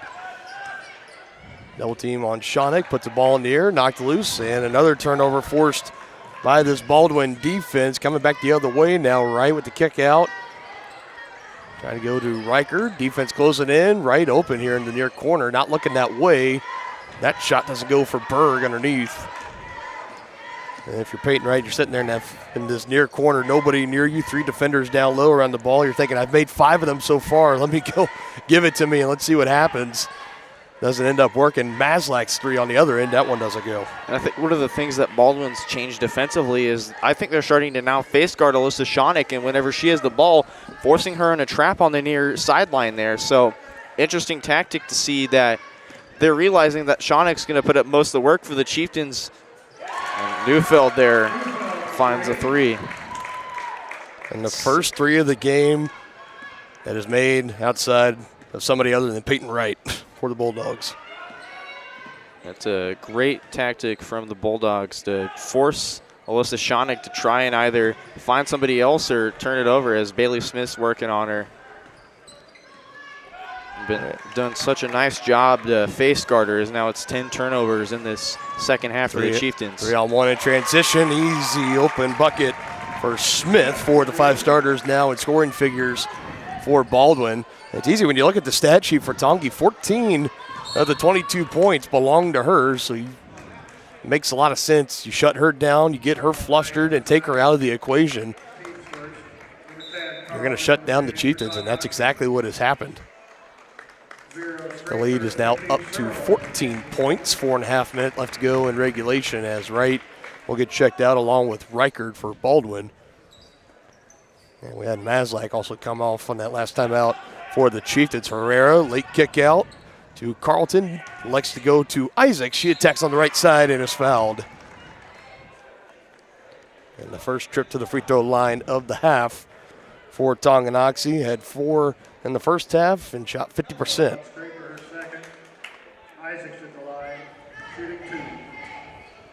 Second trip for Sage went 0 for 2 on her first time up.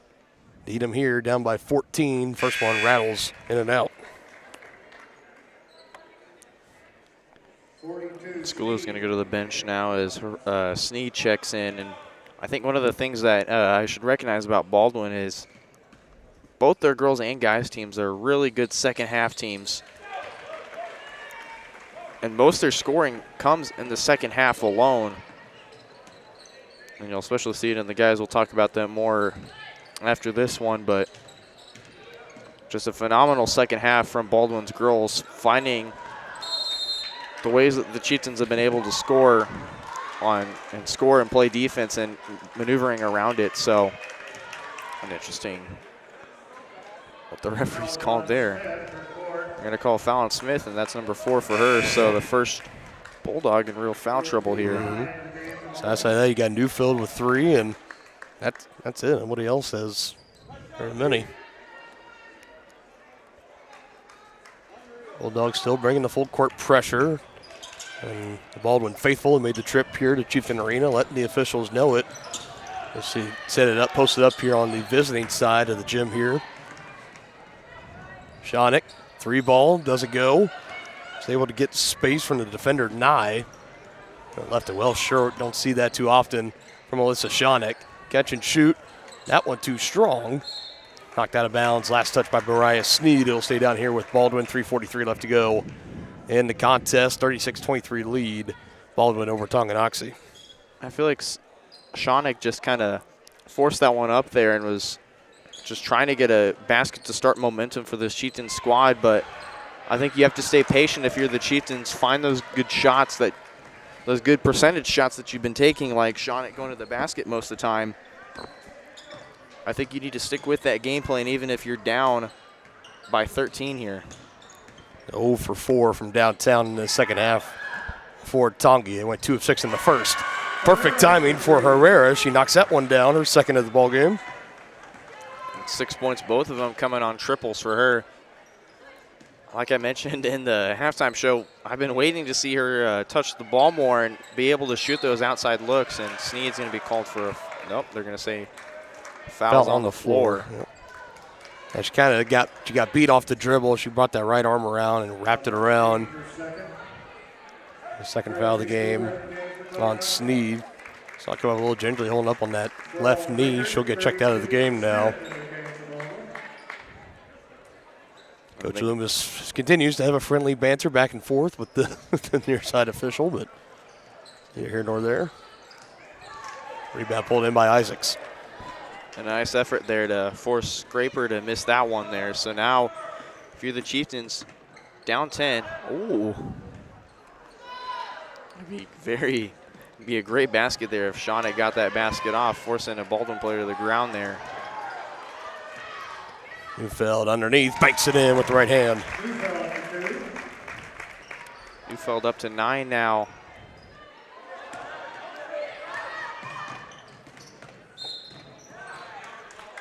And a foul called here as Carlton was just trying to get herself out of the trap and dribble on the right side. Little tack on Reichard's second foul. I think one of the bigger things, if you're Tongi, forcing Baldwin into the bonus will be very beneficial for you to see if you can get 2 shots at the line and force yourselves closer. Maybe getting some and one opportunities here and there as well. So one more foul from Baldwin will do the trick. Meanwhile, Chieftains only 2 team fouls in this quarter. 3 ball a little too strong from Siege and tracked down by Berg. Had the right trajectory, just a little over the mark there for her. Neufeld driving to kick out right. Another one. That one left short, tipped out. 50-50 ball, and Wright's able to run it down. Gets away from Isaacs. And off the double team, a good pass to Berg. That lead now back up to 14, under 2 minutes left to go in the game. And a nice job by Berg reading that nobody was paying attention to her, so she runs up and they're able to find that quick initial pass to her. She's able to get her 4th point tonight. Isaacs pass just offline of Carlton, who gives it back to her. Now finds Shawnick. Smith on her, calling from a screen from Schooler. Can't quite shake free. Going to try to drive with the right hand. Now stops. A good move for Alyssa with 16 points on the night. Brings her team within 12. But time really not on the side of the Chieftains right now. 1 minute, 11 seconds left to go in the game. This picture-in-picture timeout coming up, brought to you by White Birch Property Realty Executives.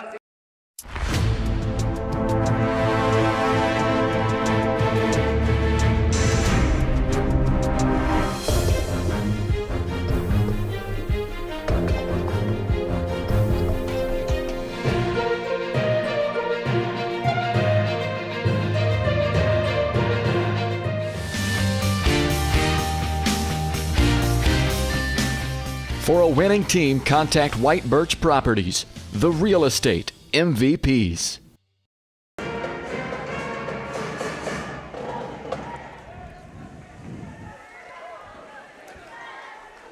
Full court pressure coming here for the Chieftains, down by 12. Trying to make things interesting here as we're starting to wrap up game 1 of our doubleheader between Baldwin and Tonganoxie. Baldwin's cleared their bench there, knowing that they have all the time on their side and they have a comfortable lead to where they can put their bench out and be comfortable. You get the turnover here if you're Tongi. Now you got to score quick. Don't have a whole lot of time. Shawnick will let it fly for 3. Does not go. Schooler, good tip out underneath, and Isaacs can't quite run it down. It's in the hands of the Bulldogs. We'll come back the other way. I say if you're Baldwin, now all you got to do is, well, just take care of play a bit of keep away here. Yeah, that was it. The best luck of the night there for Searle, number 15. Tried to let it fly. Comes up a little bit short. That stopped the clock. Now the Chieftains back on the attack. Maslak, she can get hot, and she knocks that one down. It's her first basket. So every Chieftain starter but Isaacs has scored in this one. It's the same story for Baldwin, having Samantha Scraper being the only starter that did not score in this one. Shonick right now the leading scorer for Tongi with 16 and leading all scores as Peyton Wright got 19 currently. And contribute 15 of those coming from downtown. A remarkable clip from three-point range on the night. Schooler's done for the night. Finishes the night with 3.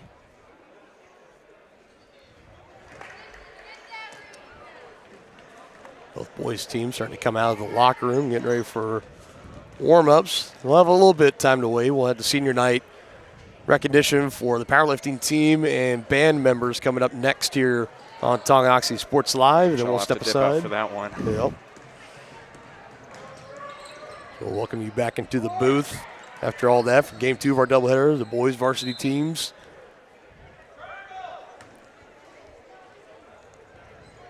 It was a high-scoring affair in the last matchup between the boys teams for Baldwin and Tonganoxie. We'll see what tonight holds in store.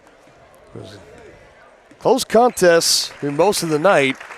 Baldwin was able to pull away late through the third and into the fourth and able to hold on. A couple of late buckets there for the Chieftains will make it a 9-point game. 40-31 is the final.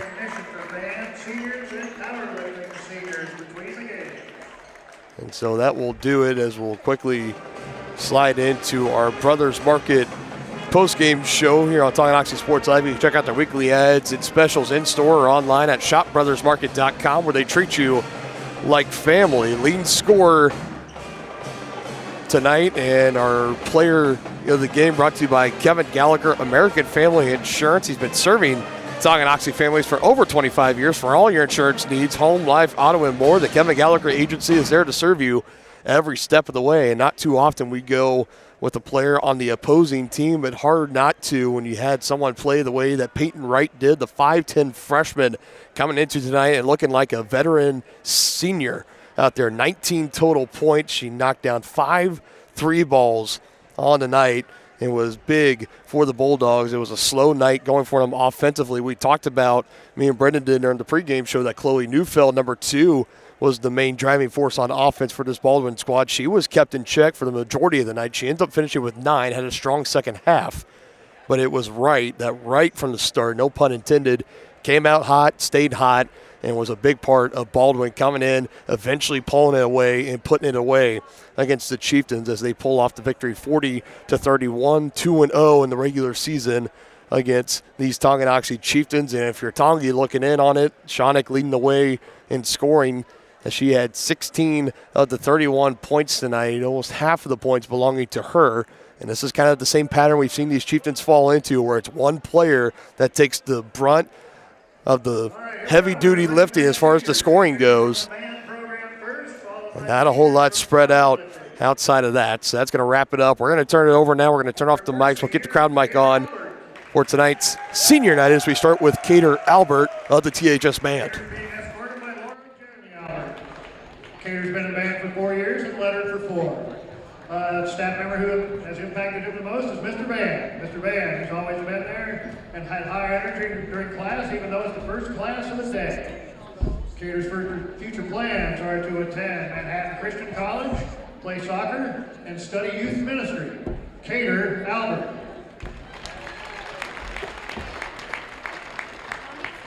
Our next senior is Jacob Burton.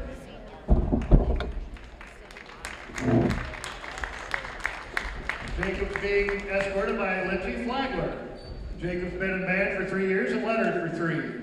Staff member he would like to thank is Mr. Tiroff. Every day I always enjoy walking in your classroom because I always know I'm going to learn something interesting. I also enjoy our little occasional conversations about music after class. Jacob's future plans: to attend the University of Kansas to major in computer programming and a minor in music education, and to continue my band with my best friends, Jacob Burton.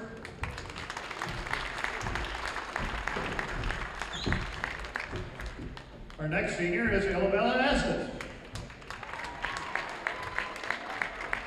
Isabella is being escorted by Ashley and Christopher Estes.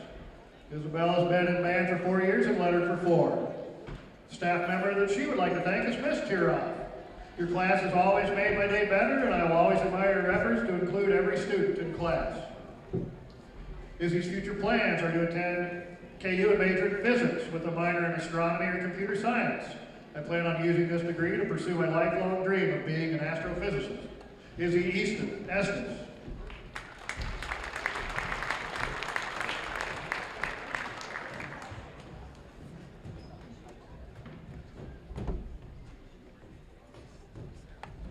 Our next senior, Malachi Fish. Malachi is being escorted by Deanna Miller and Mark Clements. Malachi has been in band for 4 years and lettered for 4. Staff member who has impacted him the most is Mr. Band. The band has given me some of the best memories of my life, and I can't thank him enough for giving me those times. Future plans are to attend Johnson County Community College and pursue social studies. I don't have any concrete plans after that. Malachi Fish. Our next senior is Cody Frederick. Cody is escorted by Brenda Frederick and his brother Tyler Frederick. Cody's been in band for 4 years and lettered for 4. Staff member he'd like to thank is Mr. McClellan. You made a huge impression on me my freshman year, making high school seem less daunting and filling the class with fun and knowledge. Thank you for helping me, always saying hello in the halls and letting me and your other students be ourselves. Cody's future plans are to go to KU and start pre-music and music education. After that, he plans to get a job as a band director and hopefully be as good as Mr. Van. Cody Frederick.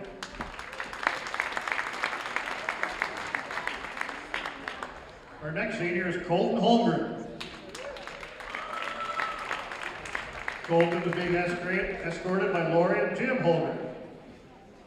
Colton has been in band for 4 years and lettered for 3. Staff member he would like to thank is Mr. McClellan. He has impacted me the most. Thank you for teaching me things outside of the textbooks.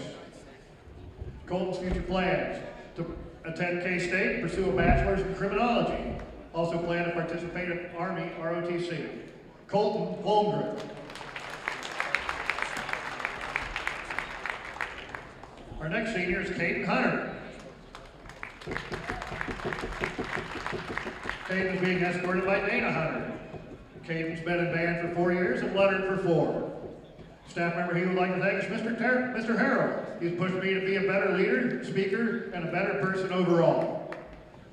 Caden's future plans are to further my education by attending Harvard University and completing general credit before entering their law program. Caden Hunter.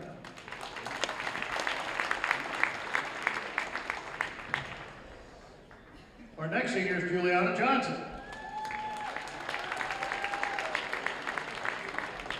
She's being escorted by Tisha and Michael Johnson. Juliana's been in band for 4 years and lettered for 1. She would like to thank Mrs. Bauer. She's been a major influence in the artwork I create. Her commitment and encouragement for each of her students is absolutely awe-inspiring. I cannot thank her enough. Juliana's future plans: I plan on continuing my education at Johnson County Community College for 2 years and then moving on to either Wichita State or Pitt State for a bachelor's in interior design. Juliana Johnson.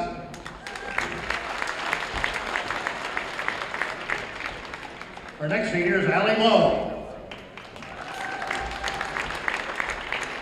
Allie is being escorted by Brenda and Jerry Lowe. She's been in band for 4 years and lettered for 4.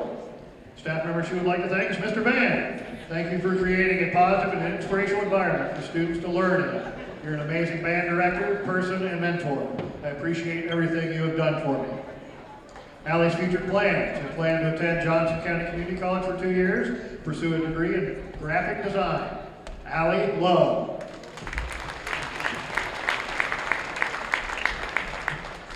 Our next senior is Harold Marai Jr.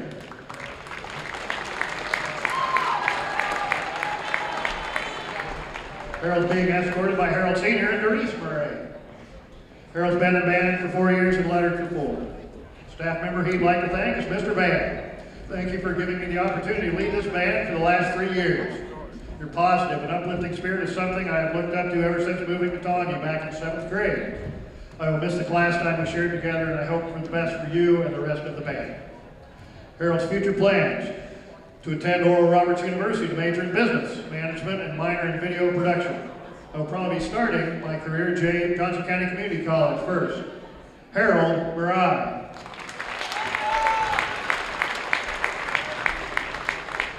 Our next senior, Molly Roush. Molly's being escorted by Tammy and Danny Roush. Been in band for 4 years and lettered for 1. She would like to thank Paula. Paula has been super kind to me and has helped me open up more. It's also nice to have someone to rant to and to have someone care about you. She has done so much for me and everyone else. Molly's future plans: to go to Johnson County Community College and get my required classes out of the way and a major in art therapy. Molly Roush.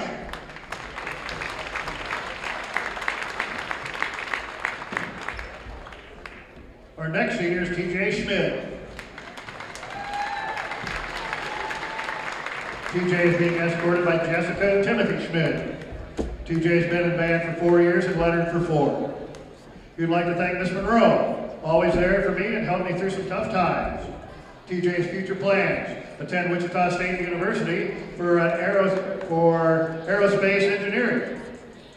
TJ Schmidt.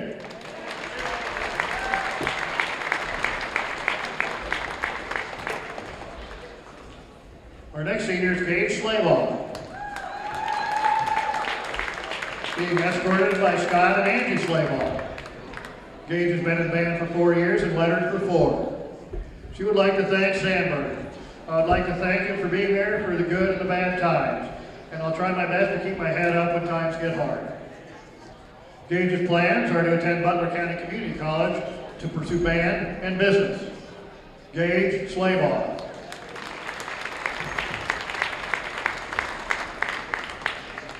Our next senior is Joel Topliff. Joel's being escorted by Jason and Allison Topliff. Joel's been in band for 3 years and lettered for 3. I'd like to thank Mr. Van. He was willing to put time aside for me and to help me with my music, even with his busy schedule. He was even there to help me with medical emergency during sophomore year band camp. Joel's future plans are: first go to Johnson County Community College for classes and study mechanical engineering or meteorology at KU. Joel Topliff.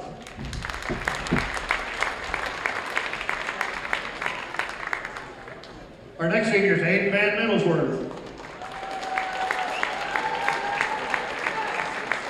Aiden's being escorted by Charles and Kristen Van Middlesworth. Been in band for 4 years and lettered for 4. Staff member I would like to thank says Aiden is Mr. Van. Not only were you the best band director ever, but you were also the best dad. Thank you for pushing me to be my best in everything I do and for being there for me whenever I need it. Aiden's future plans: fall, he will attend the University of Southern Mississippi to pursue a degree in marine biology. Aiden Van Middlesworth.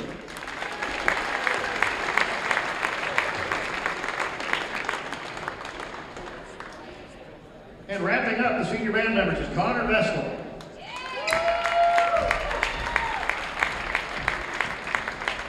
Connor is escorted by Megan and Justin Vestal. Been in band for 4 years and lettered for 3. You would like to thank Mr. Band. For the 8 years I've been in band, you have never given up on me or on your students. You have pushed me to excel and be the best performer in person that I could ever be. And I appreciate you. Connor's future plans are to attend KCKCC for technology. Connor Vestal. Let's have a big round of applause for the band seniors. Anybody need pictures? Good picture. And we'll let them clear out before we bring in the powerlifting seniors.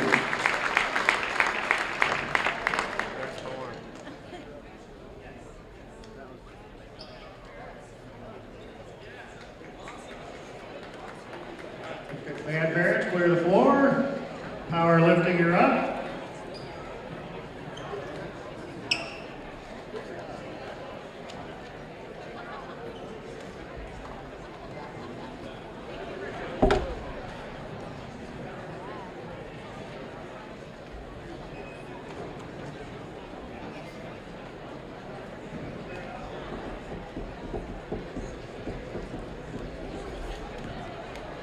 All right, now we get to hear about our powerlifting seniors.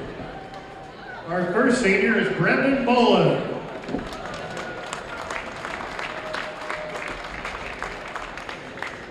Brendan is being escorted by Tim Bolin and Angie Gray.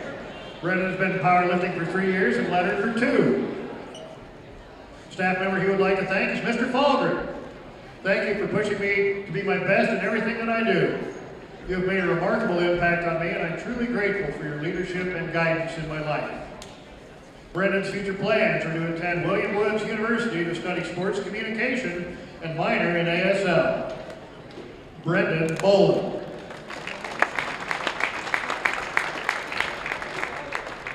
Our next senior is Elizabeth Holloway. Elizabeth is being escorted by Jessica Holloway. Elizabeth has been in powerlifting for 4 years and lettered for 3. She would like to thank Ms. Tiroff for all the time she has made her laugh and never fails to bring a smile to her face. I love having conversations with her before class about the most random topics, and I am very grateful to have her as a teacher. Elizabeth's future plans are to attend Emporia State University in the fall and major in business. Elizabeth Holloway.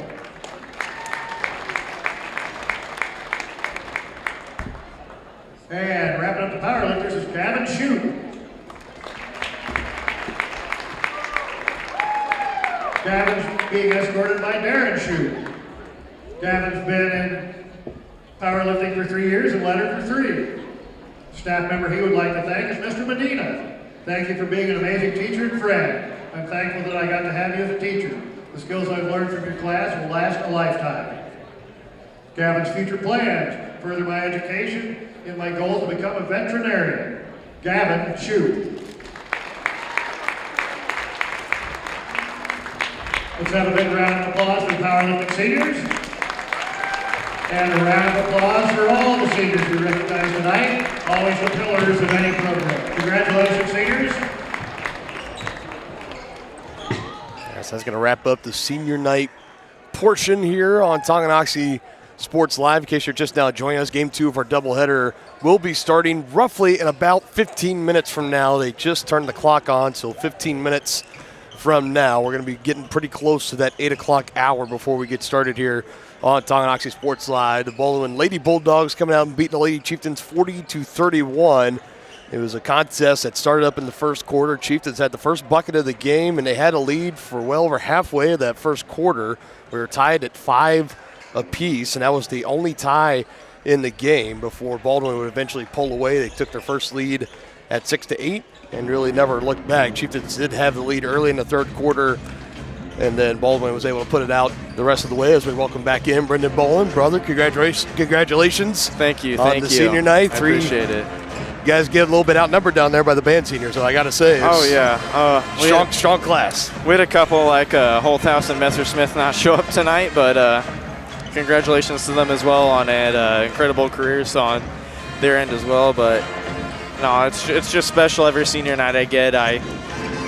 It makes me tear up knowing, I've been a part of such a great school district that embodies the involvement in wanting to find your goals and, things other than sports and clubs. So, man, trying not to tear up here, man, but no, it's been a great pleasure lifting for this program, and, state in 2 weeks, 2.5 weeks coming up, being at my last meet ever. So I think I'm just blessed. That's all I can say. Yeah, very well said. And like you said, this community, this district, this school, as a body, it's had that impact on many other seniors well before you and many, many after you as well. Congratulations again. So that's going to wrap it up here in Game 1. Going to the Bulldogs, 40-31. We're going to step aside, regroup here on Tonganoxie Sports Live. We'll be back into the SNS Mighty pregame show when we are back here on Tonganoxie Sports Live. Game 2 between the Bulldogs and the Chieftains coming up next.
At Kansas Insurance, we know one size doesn't fit all. In fact, our whole mindset is based on customized policies for you and your families. We're local, and we do what we do because we care about you. Think of us as brokers for your insurance needs. Working with Kansas Insurance gets you the award-winning service and attention to detail that only an independent agency can provide. All across Kansas, we're here to help you manage and plan for all types of risk. Contact a local agent today. Kansas Insurance. Local, independent, serving you.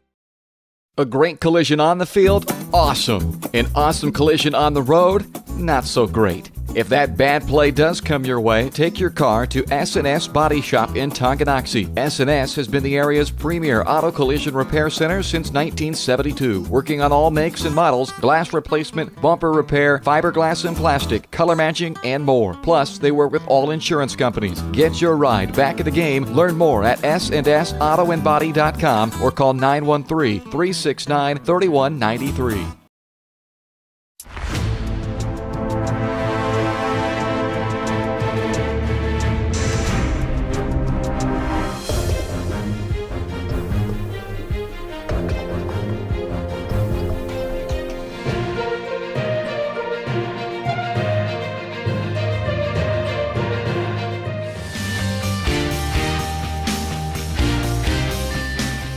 For a winning team, contact White Birch Properties, the real estate MVPs.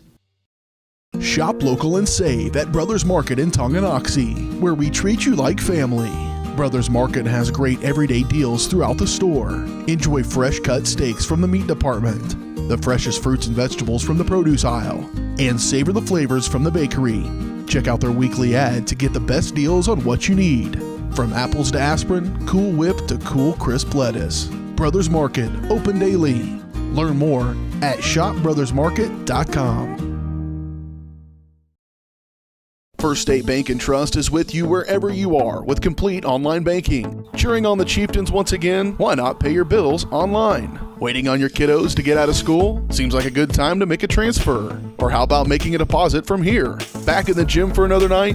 Why not get an e-statement while you cheer on Tongi? And of course, at First State Bank and Trust, you can always bank from right here. Come on in and see us and get your very own Chieftain card. To learn more about all the great ways to bank with First State Bank and Trust, go to firststateks.com. Has your furnace left you out in the cold? Pipes plugged? Are you underwater with your water heater? If so, you'll be glad you called Ladd. Ladd Service Company in Tonganoxie has been your heating, cooling, and plumbing specialist since 1986.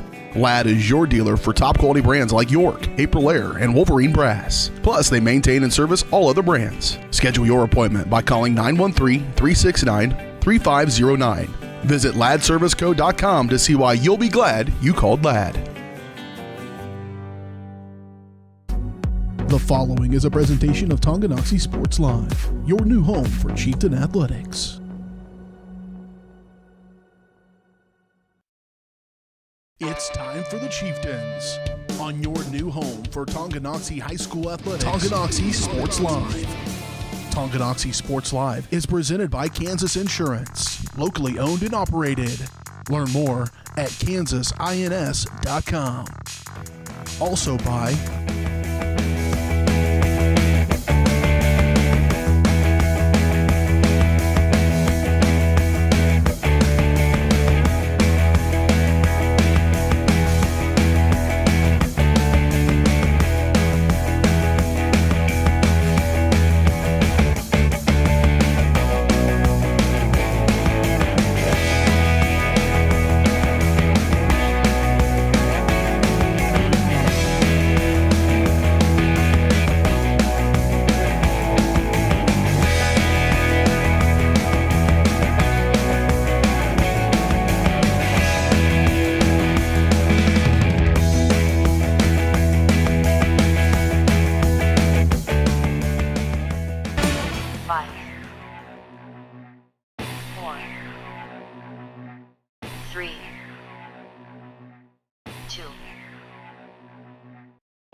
It's time for the Chieftains, right here on Tonganoxie Sports Live.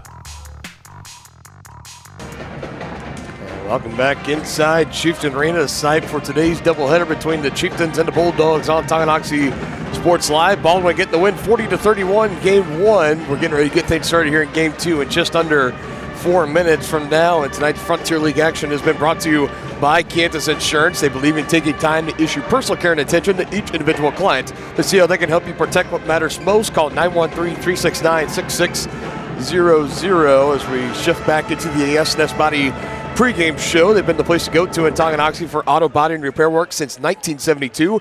Get your ride back to the game and learn more at snsautoandbody.com or call and make your appointment today at 913-369-3193.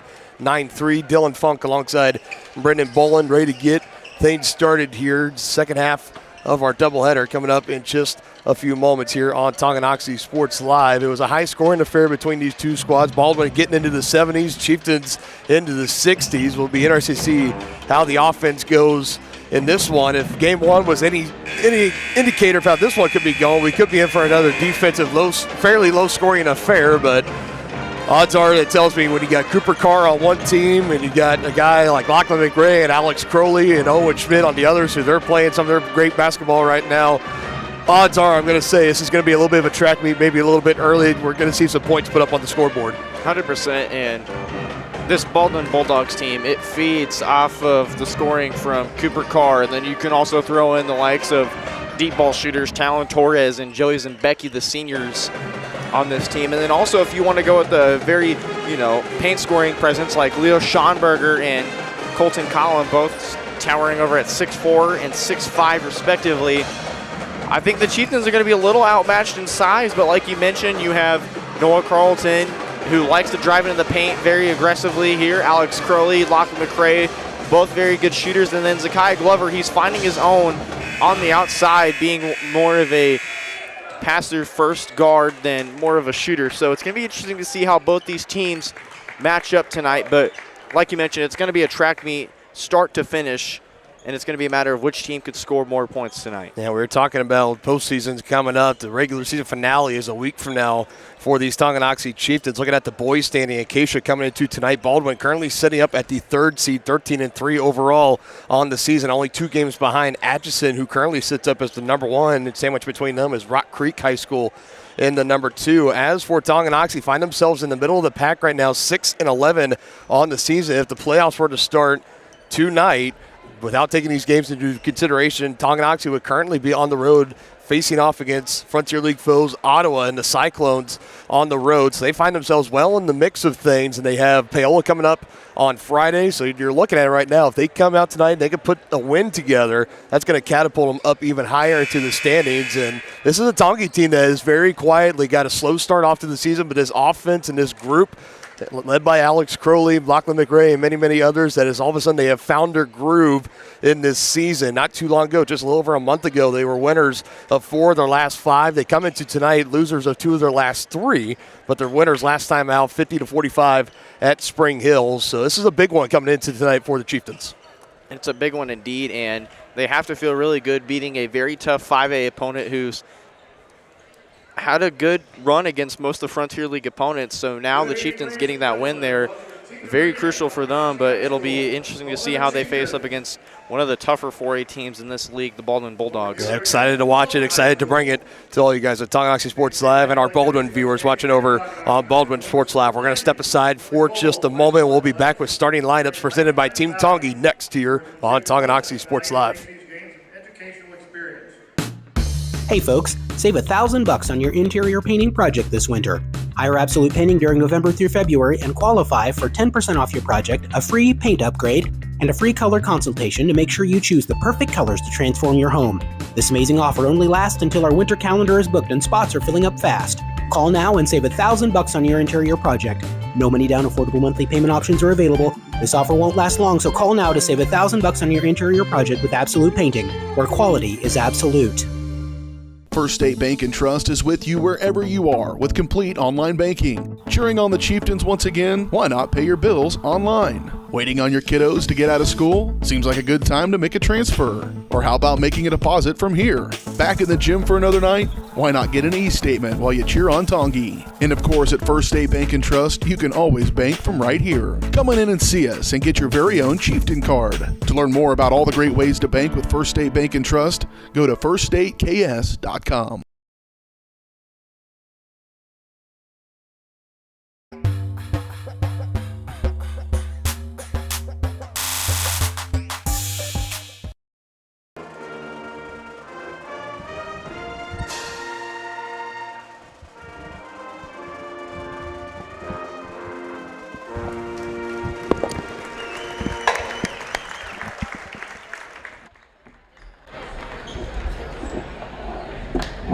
And now let's meet tonight's starting lineups.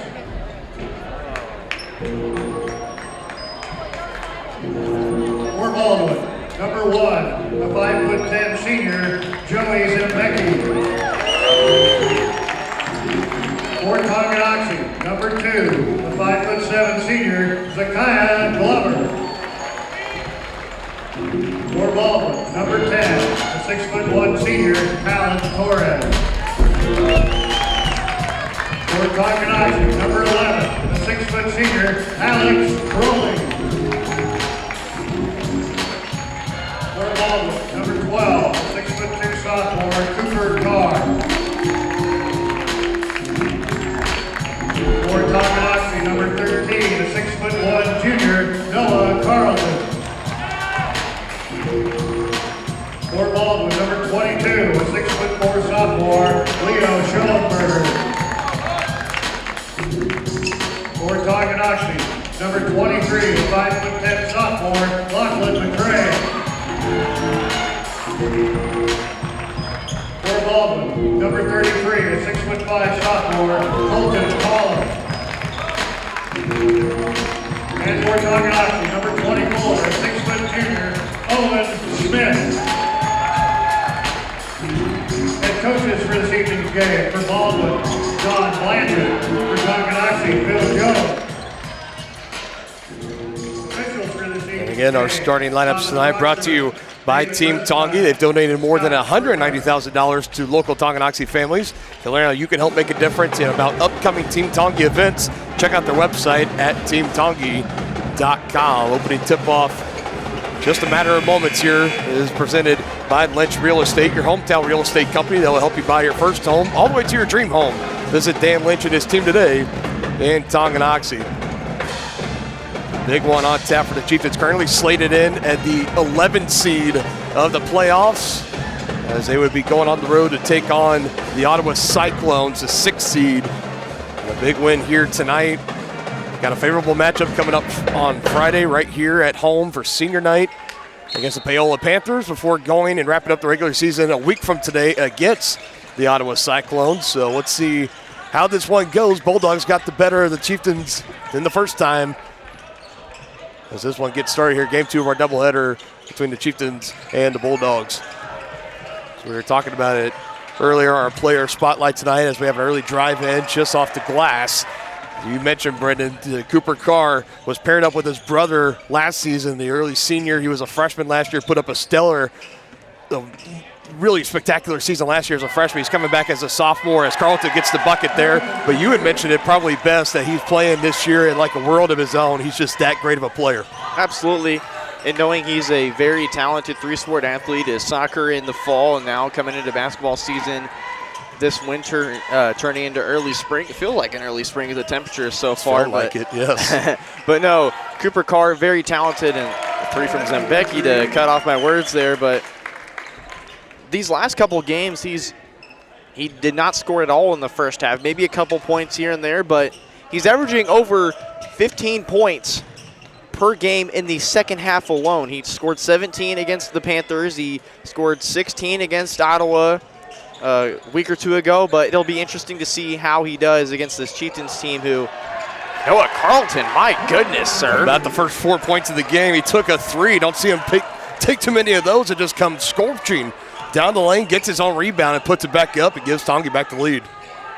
But it'll be interesting to see that Chieftain soccer standout Lachlan McRae will be guarding him. So the two soccer standouts now face each other on the basketball court. It'll be interesting to see how they face off against each other. Both of them scoring in double figures in the first matchup. Saw Lachlan even posted on Twitter and said, hey, great game out there, Cooper. As he gets his first bucket of the game right over Lachlan. Both teams, like I mentioned, they're going to come out flying and scoring very quickly here, and so far it has. Schmidt for three, does not go. And it was the right shot taken there by Schmidt. We take one more look, the starting five out there for the Bulldogs, and Becky with the ball and putting it up. He knocked one down earlier. That one doesn't go. Carlton fighting for the loose ball. Had his arm pulled down there. That's Schoenberger, number 22. I'll be picking up the first foul of the game. Excuse me, it's on Column, number 33.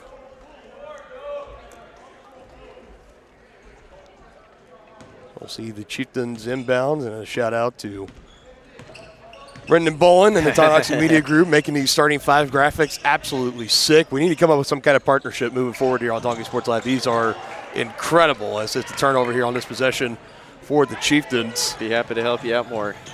Well, going to college, but I'm sure I can make something happen. I have to get me in touch with the media teacher. We'll see.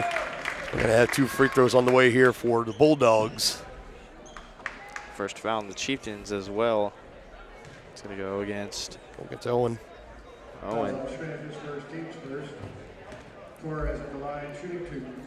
Then also credit Owen, also a part of the media crew here for the great commercial that you saw earlier in the girls' game.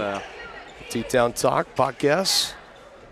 You can listen to it on Spotify. You watch it on YouTube now? Where are you finding that at? Well, Loomis interview is supposed to be on YouTube sometime soon, so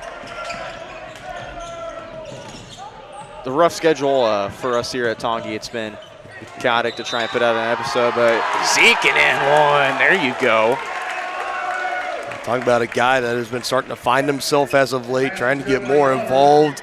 Like I said, traditionally, he's a very selfless player. He likes to pass first, and he has a knack of finding the open space using his court vision, but seeing him develop and turn more into a scorer and another threat of this offense for the Chieftains is going to be vital for him as he looks to cap off the three-point play, and it just falls off short. So we'll stay tied at 6 apiece. Both these teams doing a good job in these first 3 minutes not to turn the ball over. They've been very controlled, and they love to shoot the ball very quick. They're going to get them for a travel here. It's the first turnover as I curse the Bulldogs there. Student section's letting them hear it.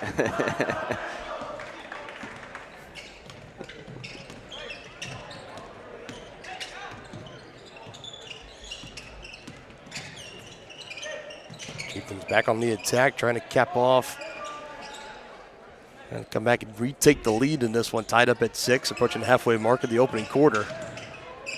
Curley's done such a nice job in this second half of the season to really come together, put together this well-rounded offense who, like you mentioned, they've lost 2 of their last 3, but the Spring Hill game, he performed really nicely against the Broncos. Just doesn't go for Owen Schmidt. Took a couple of bounces. Does not go in that far corner, up the floor, and another 3 on the way. That one rattles in and out. And a little bit of a track meet early on here between these two as that last 3 doesn't go for Torres, number 10. Just wait till Schmidt makes one. He's going to start making them in bunches here. So typically how it goes. Him and Crowley both, once they see him go down early, buckle up if you're the opposing team. You could even throw in Lachlan McRae as well. Mm-hmm. All 3 of those players individually throughout this season have shown the ability to take a game over late and bring the Chieftains back within it, to make things close in the end and even cap off some close wins. I remember Owen Schmidt, that big game on the road at Turner in the middle of a 3-game winning streak the Chieftains had. This one's taken away from Lachlan McRae. He absolutely came alive in that second half against the Golden Bears and helping the Chieftains hold on for a 2-point victory. Another one on the way for Torres, and that one doesn't go, Zimbecki, number 1, but our offensive rebound had just taken away. Schoenberger finishes it off, puts the Bulldogs back in front, 8-6. Schoenberger provides that size that Baldwin loves to have if they ever want to go down low. Normally they love to have the dribble drive, but if they ever need someone down low or to get the rebounds, Normally he collects them in bunches. It's going to be Leo Schonberger.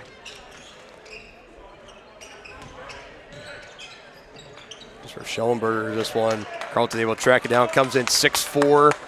Definitely some good height and length this Baldwin Bulldogs squad. Chieftains find themselves behind the 8-ball on that one. Acrobatic finish. It would have been for Zakiah Glover, but he'll have a chance to earn him at the line for 2. This will be a second trip to the charity stripe, trying to tie this game up. Well, we've seen that this isn't anything new for the Chieftains. They know coming into games that the majority of the time, 8 out of 10 times I would say on the season, they're going to be facing a team that's got a guy that's got a couple of extra inches down low in the post, and they're going to be at a disadvantage of that. I think they struggled with it early, especially the second game of the year. They had to deal with Jeter Purdy for Atchison down low. He just tore him up, but they've adapted as the season has gone along. The great coaching of Phil Jones and the rest of this coaching staff, having his team defensively ready for that challenge. They know they're going to face it the rest of the year, so he thought we might as well just practice it, get ready for it. And that style of defense that they've run, it's paid dividends for them. And I think it's also been a matter of finding their identity.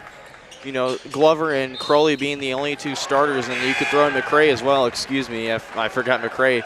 There's only 3 starters, and then you come from Schmidt and Carlton. They didn't really get many minutes off the bench last year because you had the likes of Caleb Clark and Brandon Wilson, just to name a few, and also Merrick Davenport, who was in there last year as well in the mix, who didn't show out this year. Hope to see him on the baseball diamond this coming spring, but it's interesting to see the youth on this team now. They're just now starting to find their identity working together. Another long rebound pulled down by the Chieftains. A second that's missed from downtown. They end up getting their own rebound. That time it's Alex Crowley. Nobody even putting a body on him. 9-8 Chieftains under 2. I think the first half, they just, like you mentioned, they just struggled to find something. And then Jones finally got it through to them, and they started getting better and better in practice. And a nice foul there, or not nice basket, excuse me, there from Cooper Carr. It's really, really hard to try to slow him down and limit him. Was a key piece of the Bulldogs making that trip. And one sub-state made an appearance in Salina at the Tony's Vince Pizza Center in Salina for the state tournament. They lost in the opening round to Frontier League opponent Eudora. It took them to overtime. It was an exhilarating game. As he's back, and you know, if you're the head coach of Baldwin, as he caps off the three-point play, you had his older brother last year, graduated, and with how great he was as a freshman, you're sitting there thinking, we have 3 more years. And traditionally, you know he's going to get better. He's going to grow and develop even more. It's a lot of great things to come for this Baldwin squad. Hard foul on the other end. Crowley hitting the deck. He'll go to the line now. Schonberger. Baldwin's already up to 4 fouls, so going to the bonus early on will be very beneficial for them. Crowley just couldn't get the first one to fall there. 1 up to 4 at the line so far.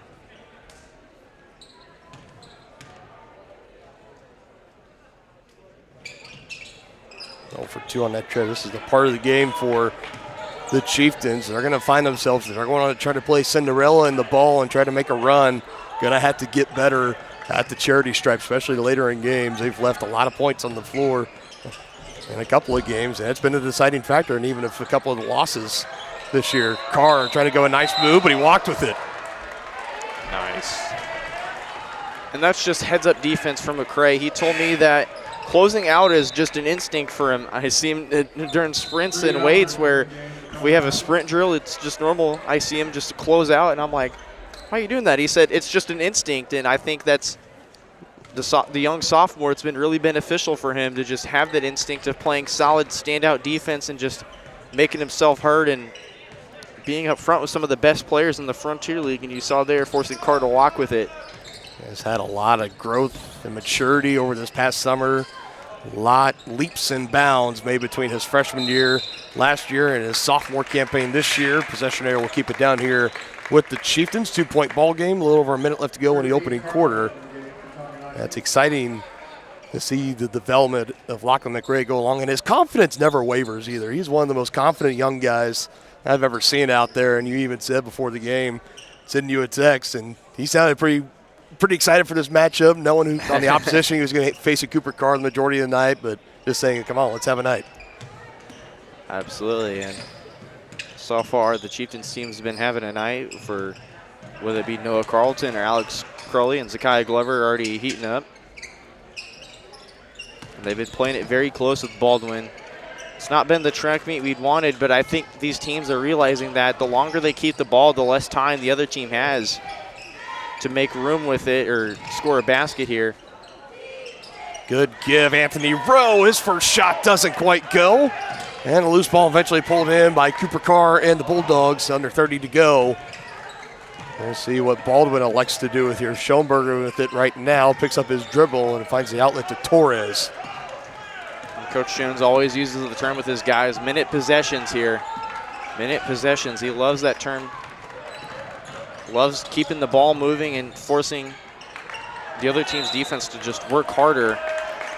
And it's going to go with the Chieftains here. Last off of McLaughlin, who came in on the shot and miss from Schoenberger as it came off the rim. Zakiah Glover will check back in. Alex Crowley heading out to one of your best long-distance shooters, and Crowley will get checked out. 5.1 seconds still to work with. Glover out there with Albert, Byrne, Carlton, and Rowe. To the hands of Glover right now, trying to get through a double team. He's got a good look at it. He's got to put it up quick. Good if it goes. Oh, just short. And it's another close contest at the end of one quarter of action. 11-9, Bulldogs in front of the Chieftains. You're watching Chieftain basketball on Tonganoxie Sports Live. For more than 20 years, Gherkin Rental has been the place to go to get the job done in eastern Kansas and western Missouri. With a huge selection of quality equipment, from roll-offs to trailers, telehandlers to generators, power washers to popcorn makers. Experienced equipment professionals and clean, well-maintained tools to help you get the job done right the first time. Gherkin Rental. Stop by any of their 13 locations across the KC Metro or call 855-GHERKINS. That's 855-437-5367. For more than 15 years, Lynch Real Estate has been a leader in the KC Metro. Hi, I'm Dan Lynch with Lynch Real Estate, inviting you to come let us prove to you why Lynch Real Estate is a name you can always trust. Dan and his team have built a reputation for unparalleled customer service and satisfaction by building lasting relationships. Learn more about Lynch Real Estate at lynchresidential.com or give them a call at 913-369-3000. Whether you're a first-time buyer or a high-end seller, I'm here to make it happen. Second quarter action just getting started on Tonganoxie Sports Live. Dylan Funk alongside Brendan Bolin. 2-point game between the Bulldogs and the Chieftains so far after one quarter of action. Up and down the floor we went in the first quarter to start things out. Both teams settled down a little bit, trying to hold on to the ball, stretch out possessions, get some points. That one doesn't go for McLaughlin, but a second chance brought in by Schoenberger. Then Becky trying to go down low to McLaughlin. Glover all over it, and it's a takeaway for the Chieftains and Cater Albert. And nice defense there from Cater to just force Becky to make that forced pass down to McLaughlin, who didn't really have much control of it, and then Carlton with some nice defense as McLaughlin was trying to post him up there, and it didn't go so well for him. Carlton baseline to the near corner. Glover, he'll drive now through two defenders. Albert fakes the pass, lets it fly. It comes up short. I knew Cater wanted to shoot that. Took him a bit of a second to try and get some space collected there, but I think he should have shot it with his first instinct. Nothing but net on the pull-up jumper just in front of the free throw line for Carr. He's got 6 early in this one. Well, stat you gave out averaging close to 15 just in the second half alone in the past few games or so for Cooper. Already off to a good start with 6 here.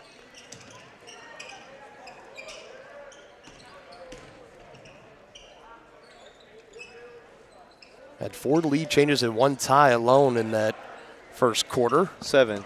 7. Because you forgot the and 1 there. 7, yes. So I thought you said 7 lead changes. I was like, that wouldn't surprise me, but 7 points. Thank you for catching me on that. 7 for Cooper Carr. I apologize about that. McLaughlin with the finish underneath. We all screw up our stats in there. It's like I tell all the viewers, I'm not the official scorekeeper for a reason. Sometimes in the midst of running a broadcast, you miss a thing or two, as that one doesn't go for Carlton. He hits the deck. Coming from behind on Schoenberger, gives it off in the hands of Torres. Jones wants a carry.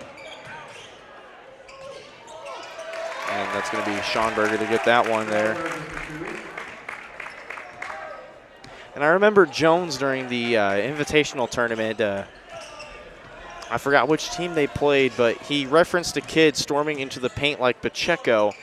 And that inside joke kind of stuck. A nice three there from McCray. First one from downtown falling for the Chieftains, and the first bucket of the game for Lachlan. Whenever that same referee showed up, it was the longest running inside joke. I still remember that day to a T, being at the scores table, hearing that.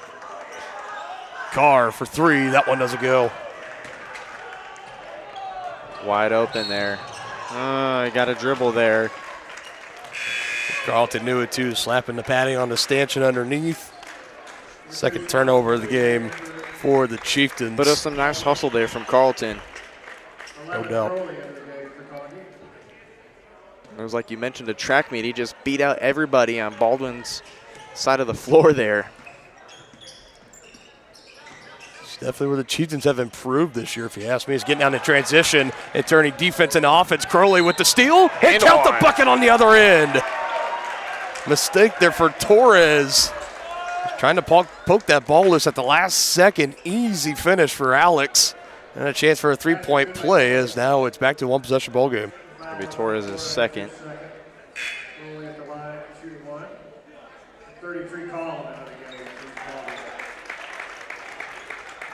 Curley looking to make his first free throw here. We have Collum also into the game. Schoenberger heads out for the Bulldogs.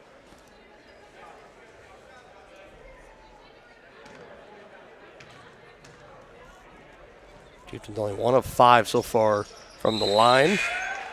Curley knocks that one down, finishes off the three-point play, makes it a 2-point game.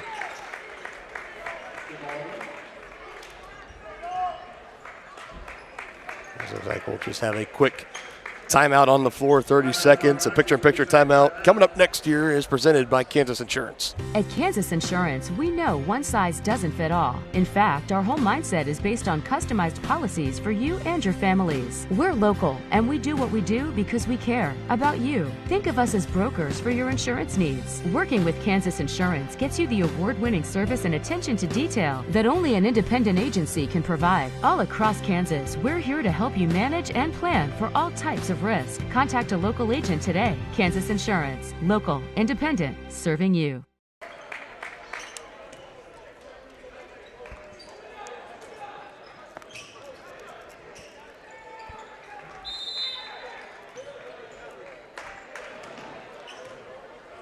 Bulldogs coming back on the attack.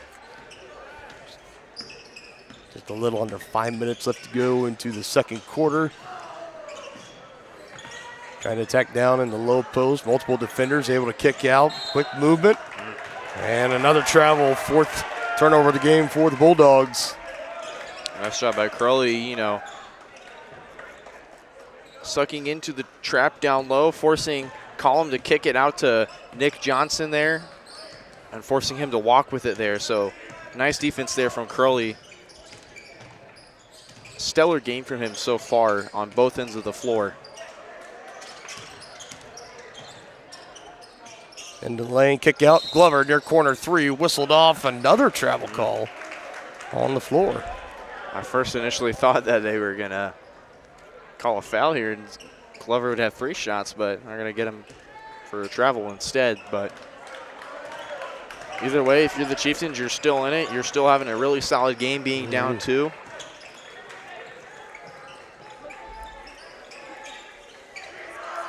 McLaughlin and Schoenberger checking in next. Stoppage for the Bulldogs. 3 ball on the way is left short by Collum.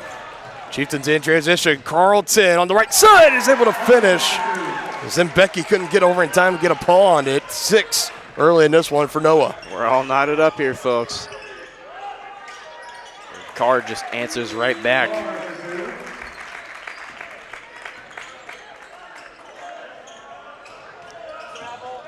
Now a 9-point first half for the stud Baldwin sophomore.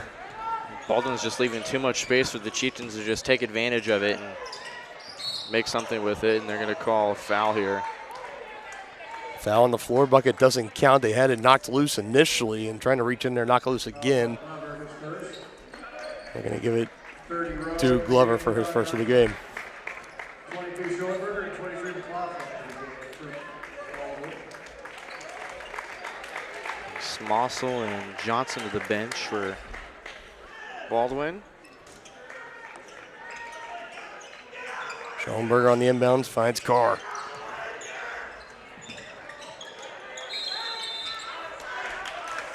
And a 5-second violation on the Bulldogs. 5th turnover for them so far. Not doing themselves any favor. They're trying to complete this regular season sweep. Only a 2-point lead, closing in on 3 minutes left to go. Before halftime, Crowley attack on the left side, hands off Anthony Rowe. Quickly works its way up top to Noah Carlton. Now back to Crowley.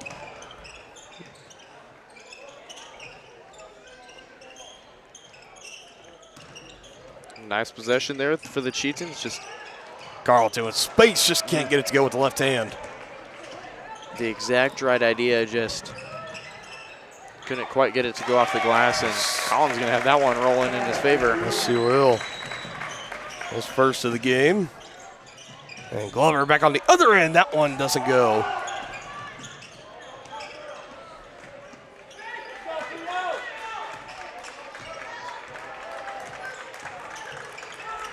Three on the way. Zimbecki, that one doesn't fall. He's been putting up a lot of them in this first half. He's only knocked down one, his lone field goal of the game. He's been capable to shoot him all season, just hasn't been able to have the hot hand tonight, and Crowley is going to get a 2 on the other end. Man, it's been so contested so far. Back to a one-possession game we go. Baldwin have now missed 6 straight. Carlton again in transition, got behind McLaughlin, and the assist to Zakiah Glover. Like I mentioned, Baldwin's just giving him too much space. I think they kind of just were frustrated after not making that 3, and now the Chieftains are just crawling back in after a nice momentum there from Alex and Carlton there. Our third tie of the game, 21 all, 1 minute 43 seconds before we hit the halftime locker room. You're watching Chieftain basketball on Tonganoxie Sports Live.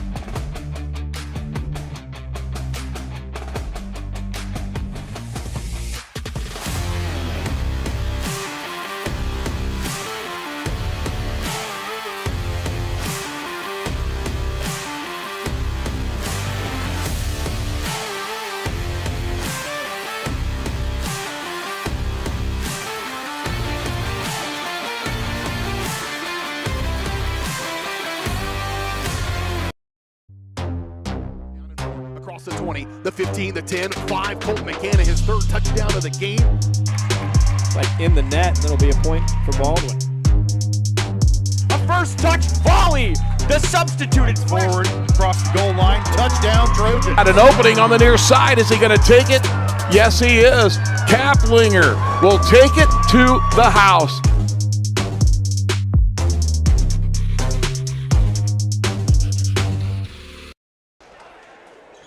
Timeout taken on the floor by Baldwin. They are tied again at 21, our 3rd tie of the game. Chieftains starting to slowly crawl their way back into this one, looking to get a stop and take the lead on the other end. McLaughlin feeding it down low to Collin, poked away by Crowley, and a late whistle comes in. Don't necessarily disagree with it, but it just came in about a half second too late. He thought he initially got away with it. It'll be the first of the game for Alex.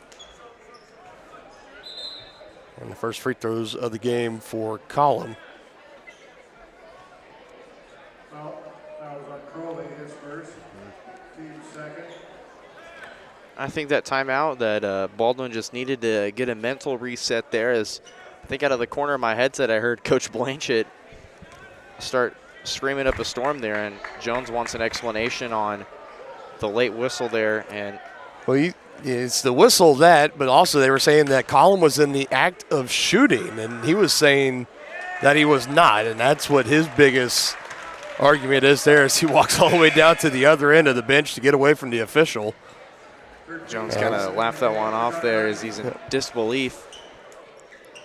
And I think that's definitely an argument you could make, whether he's in the triple threat or he was going up to shoot. But me personally, I think he was in the triple threat, wanting to go up with a shot, but just got poked away and the whistle blew in late. And I think they had to make a decision on that. And I think they're right for just sticking with their gut feelings. So for the first lead, and they do as it goes down for Carleton.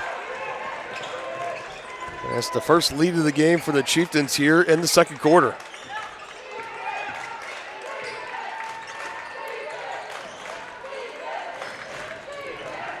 Fifth total lead change in the game so far. McLaughlin quickly finds Carr, head fake.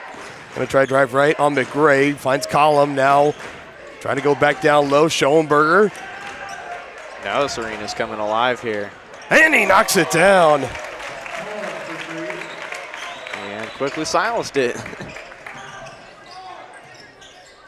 6 points now for Collum in this first half. Gives Baldwin back the lead, 25-23. I think it'd be amazing if we could get a last-second basket here, a buzzer beater, to really start making the arena shake here.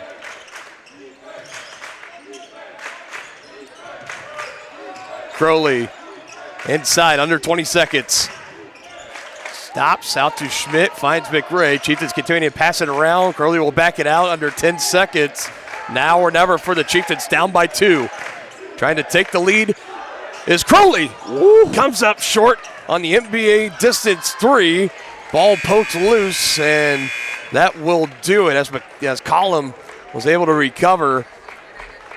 A 2-point game at the end of the first, 2-point game at the end of the second here on Tonganoxie Sports Live. Baldwin 25, Tonganoxie 23. White Birch Property Realty Executives halftime show is next on Tonganoxie Sports Live, your home for Chieftain Athletics.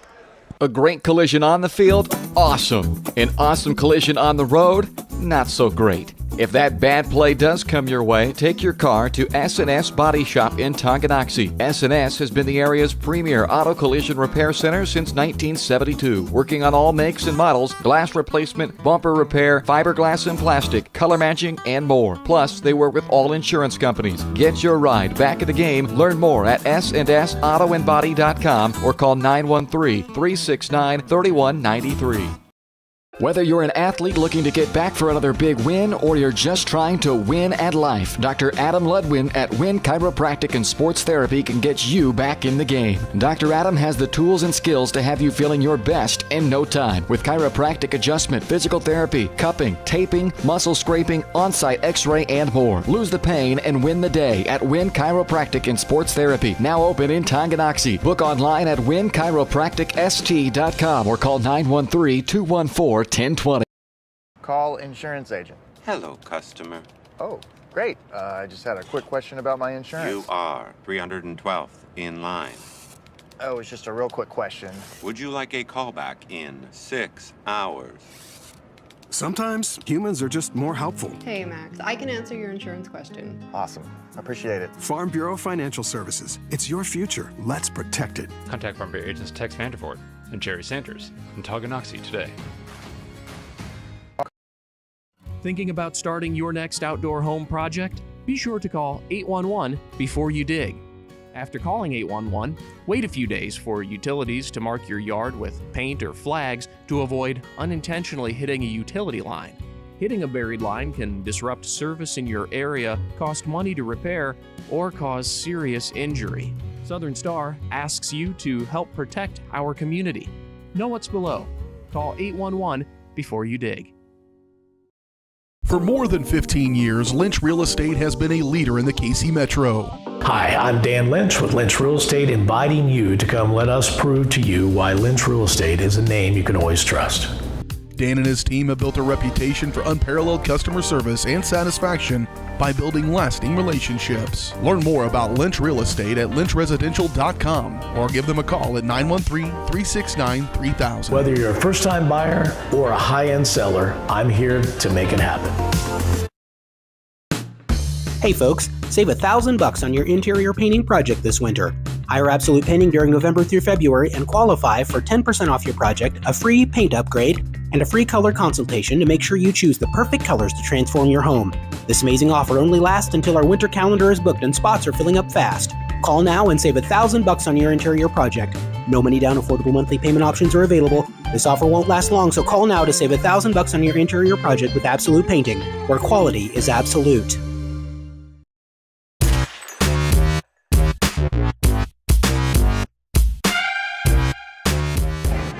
Welcome back inside Chieftain Arena at Tonganoxie High School. Halftime. Game 2 of our doubleheader between the Bulldogs and the Chieftains. 25-23, Baldwin with the 2-point lead. And we are back at the Whitebirch Property Realty Executives halftime show as you have a team of agents ready to help you buy or sell that next house and lead you to success in the real estate game. Visit them at 1203 State Avenue, Suite B in Tonganoxie, or call 913-417-1007. Dylan Funk alongside Brendan Bolin. Just running through the quick point totals so far here. Noah Carlton off that last field goal. He is the leading scorer for both teams with 10. Crowley Bynum with 6. McRae with 4. And Glover with 3. So 4 of the 5 starters with the scoring for the Chieftains. On the other side, a good start in the first half for Cooper Carr, finishing with 9 after things. And Brian Zabecki with a lone 3 ball. A couple field goals for Schoenberger. And Column currently with 5, and McLaughlin with 3. So we see here 25-23. We mentioned Baldwin. You said that you've seen them before, and they're a strong team coming out of the second half. So let's talk about this first half. What do you think are some of the things the Chieftains did right in that first game? There's only that one little spurt where Baldwin went on a quick about 9-0, 10-0 run to really extend their lead, but the Chieftains flipped the switch, got back right into it, took a lead. And a couple of lead changes there towards the end. We had 3 ties in the first half, 5 total lead changes. Has been back and forth, kind of like what you and I had predicted. But what were some of the things that really caught your eyes that Coach Jones and this Chieftain team had going for them in the first half? I think the biggest thing you can take away is the Chieftains exploiting the amount of space that Baldwin was giving them, and they were able to make the transition baskets off the quick rebound and just throwing it down court and hoping that Carlton would be right there to put it up. That's kind of the reason why he's got 10 of his points so far, is those quick transition baskets, and also just making Baldwin pay and forcing him to, wear him down a little bit offensively, having those good 45-second to minute possessions, maybe a bit longer, a bit less than that. They've been doing such a good job of moving the ball around very well, and I think they just need to work on getting it to the free throw line, only shooting 33% from there so far. But I think they're doing a really good job of just playing solid defense on Baldwin and making the correct moves on offense. But other than that, it's been a very tightly contested game for both teams. Yeah, from the free throw line, you mentioned 33% for Tongi, 60% for Baldwin. From downtown, both teams shooting 20% or just a little over 20%. Baldwin at 25, Tongi currently at 20, as the Chieftains already out of the halftime locker room, as they just have under 4 minutes to go until we start things in the third quarter. Another interesting thing that Tongi really took advantage of, we saw it a couple of times, is that when they took those shots from three-point land, nobody really boxed out, especially the shooter, because we saw Carlton just go right in, catch his rebound, and go up for it again. We saw Crowley do the same thing. So the Chieftains have taken advantage, like you said, the space that Baldwin's been giving him, and then the lack of putting a body on somebody for the Bulldogs when that ball has been in the air, and of course getting out in transition. That's something that I don't really know if it's just kind of part of this identity thing that we were talking about earlier, but it seems like within the past 2-3 weeks or so, that's something that the Chieftains have really shined on in a lot of these games, and they've gotten a lot of points off. Like we mentioned for Carlton, he's got nearly half of his points, 10 in the first half, just solely getting out in transition. You give credit to Glover and others for finding him down there. But yeah, outside of that, really, we haven't seen the height really play a big factor down low for Baldwin. The Chiefs defense has done a good job of shutting that down and has been forcing Baldwin to try to fall in love with those low percentage shots from three-point range, and they've only knocked out 2 of them in that first half. But now if you're Baldwin, as you mentioned, they come out and do a better job in the second half. If you're the head coach right now, what are some of the adjustments that you're looking to make to try to come out and build upon this 2-point lead you took it to halftime with you? I think one of the things I mentioned in pregame is Cooper Carr getting hot in the second half. He got hot in the first half. I think you want to prevent him further from doing that. So maybe having Lachlan McRae maybe face guard Cooper Carr a bit more than what you saw earlier from him. And just, maybe guarding the perimeter a bit more as well. Because Baldwin, at first they've only made 2 of the high percentage, the 2 of the three-point balls.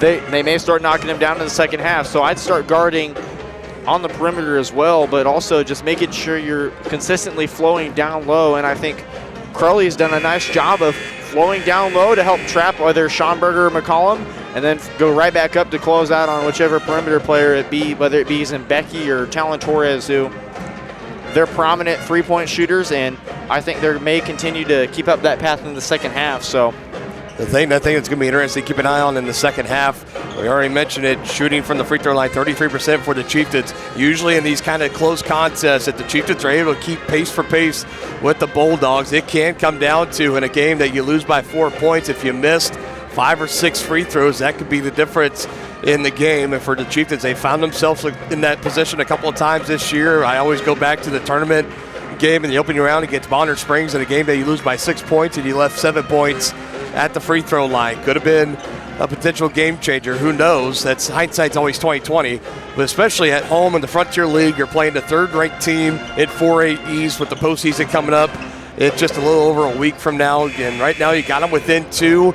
This is the kind of game that the Chieftains wanted coming into this contest. If you're Coach Jones, I think you're happy with the first half. Definitely some things to build on here in the second half, but you got to be feeling really, really good about yourself. And as for Baldwin, you're coming out, you've had maybe are you trying to attack it down low right away, or what are you trying to establish offensively if you're Baldwin? I think just keeping your flow of offense moving. They're very quick on getting the perimeter moving, but also just finding those availabilities down low. So I think if you're Baldwin, you want to keep the same game plan, but maybe just certified that you're able to knock down those low percentage shots from the outside, because I know they're capable of shooting it. I've seen it firsthand. They're capable of knocking down the low percentage shots from three-point range, but I think they need to start knocking those down and also just start playing more collectively here in the second half if they want to continue to pile on the lead. They got a 2-point lead right now. Chieftains will have first crack at it here on offense. We get things started in the third quarter. A tight contest in the Frontier League here on Tonganoxie Sports Live. Chieftains currently sit in that 11th spot in the postseason rankings. They would be on the road at Ottawa if the postseason were to start before tonight's action. So they find themselves right in the mix, and they turn it over on the opening possession. Only the 4th of the game for Tonganoxie as Baldwin will look to capitalize and cash in for points. And I think Crowley just needed to find somebody else, and it just wasn't working out. He couldn't find somebody on the outside, so he just tried to force it into Glover, and it didn't work there. So now if you're the Chieftains, regroup on defense, get a stop, and then recollect yourselves offensively.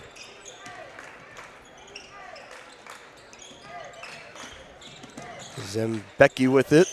Finds Carr, going to drive with the left hand on the baseline, met with a double team, throws it away, nearly throws it away. Zimbecki keeps it alive, but Glover there. And again, the Chieftains out in transition. Crowley to Carlton for 2. It's been the same chemistry all game so far. And like I mentioned, they locked down defensively, and they're able to find that track meet of Carlton running the floor. He's been running the floor all game for the Chieftains. And making Carr drive baseline, forcing that bad pass. And Becky saved it from going out of bounds. But the Chieftains were able to recover. And again, Carlton was already streaking down the floor. That almost seems like the mentality when the ball comes off the rim, you just know that you got Carlton, McGray, somebody else. They're almost going to be like cherry picking down the floor. As McGray will pull up for a 3, leaves it a little short. Rebound pulled down by Schoenberger. And I don't think McRae's 3 was a bad shot. I just think Zimbecki had a nice closeout there, and on cue, he hits a 3 on the other end of the floor. His second one today.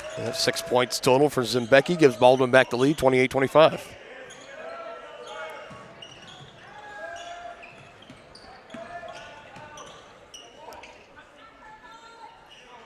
Chieftains got to be a little bit quicker with their movements here. I like the cuts. I like the popping and going back into the paint. Just need to be a bit quicker here. There's a foul underneath. And they're going to call a foul on the floor as Carlton was hitting the deck late. We'll get that on Torres. That will be his third. That's one of the players, if you're Baldwin, you don't want to foul out. He's one of the shooters on this squad besides Zimbecki. Him and Zimbecki have been going at the total three-pointers made so far in the year. They've been between close to 50 or 60 made on the season so far. It's been back and forth. So it's been interesting to see that they've only made a couple threes so far in this game. There was a rebound pulled down by Glover, taken away. Zembecki back the other way. They're going to call it a jump ball. It is a jump ball. As Carlton, I think, initially thought he was getting whistled for the foul, but instead it's a jump ball, and we'll stay down here with the Bulldogs. 5:32 left to go in this third period. A 3-point lead for Baldwin. It's a bit of a sigh of relief. Possession arrow flips back over to the Chieftains. They go down low to Collin with a kick out, and the 3-ball on the way for Torres. Doesn't go, gets his own rebound, puts it back up for 2. Give the Chieftains the taste of their own medicine. It would have been Carlton and Crowley having those chase down rebounds, and now Talon Torres says, watch this. Does exactly what the Chieftains did to get up their some of their 4 points in this one. That's going to be a foul on the floor here. Another one on the Bulldogs, this time on Collin for his third. So pair of Bulldogs with 3 foul. Torres, now Collin, as McLaughlin will come off the bench. Most likely come in. Collin, yep. Yes, he will. And they like switching out either Schoenberger or Collin for Garrett McLaughlin, who adds that size, but also kind of an outside shooter as well that you want from the bench. Nobody, any kind of foul trouble for the Chieftains. Only 1 for Glover, Crowley, and Schmidt. And I think that's one of the things that Coach Jones wanted, is to just be safe and play smart and not be in such a foul frenzy. Schmidt still looking for his first field goal. Tried to pass to Crowley, and it's taken away. Jumping in front of it was Torres. The ball now works its way back to Carr. Sizing up McRae, drives on the right hand, and swirls out. Somehow, Schoenberger comes away with a rebound. Carlton was fighting him for it, but he collects it, goes back up for 2. And we're going to have a full timeout taken here by Tonganoxie. There's a quick 7-0 run for the Bulldogs. Puts them back up 32-25, just over halfway to go here in the third quarter on Tonganoxie Sports Live. Are you ready for a mouth-watering journey down memory lane? Introducing Flashbacks. Start your day off right with our fluffy pancakes, omelets, or a cinnamon roll. For lunch, sink your teeth into our juicy made-to-order burgers, Philly cheese, and more. Flashbacks' friendly staff and welcoming atmosphere make every visit a delight, and their menu is filled with comfort food that will give you those warm, delicious flashbacks. Visit them today in downtown Tonganoxie, open 7 days a week from 7 a.m. to 12:30 p.m. Transform the look and feel of your home with the perfect flooring from Midwest Carpet Center in downtown Tonganoxie. Discover a world of exquisite carpets, stunning hardwoods, and luxurious vinyl. With over 20 years of trusted service, they are your local flooring experts. And they're so much more than just carpet. Shop a variety of styles from quality brands like Shaw, Anderson Tuftex, Hortec, and so much more. From cozy living rooms to elegant bedrooms, sleek kitchens to stunning baths, you'll find it all at Midwest Carpet Center. Explore online at MidwestCarpetCenter.com. Jason Byrne, first in the game for the Chieftains, got the inbound from Alex Crowley. Now in the hands of Sakiah Glover. He's going to try to attack with the left hand, gets it to go. Glover, a nice attack there and a nice finish from him as well. 5 points on the night for the senior, Sakiah Glover. Brings it back to a 5-point contest. Schoenberger kick back out. Zembecki goes down low. McLaughlin ran into Carlton, stopped his momentum for a moment. And the Chieftains trying to get out in front of the Bulldogs. Bounce pass too high, too much to handle for Byrne. It's another turnover. 7th of the game for the Chieftains. As Glover taps on his chest and says, my bad, had the right idea. Just a little bit too much oomph on that bounce pass, looking for Byrne. And I agree with you there. I was about to say it as well. It was a nice find there by Glover, just a bit too strong in the bounce passes. I don't think Byrne's 6'4", but he definitely plays like it as whenever he does make an appearance on the court. So I think Glover definitely deserves some credit for trying to get that find in there. And look at the speed on McRae, getting down the floor in a hurry. 6 points on the night for Lachlan.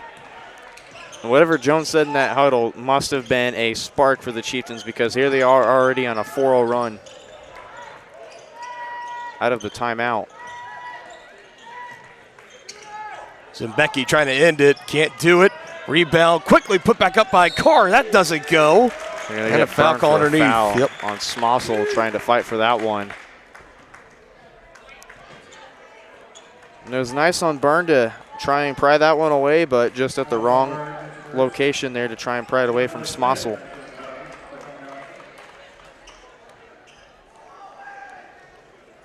Stays down here with the Bulldogs. Still a 4-point lead. A little over 3 minutes to go in the third. Smossel on the inbounds finds Carr. Gives it back to Collum after setting him to screen, but he can't knock down the easy jumper inside. I shouldn't say easy. Nothing's really given.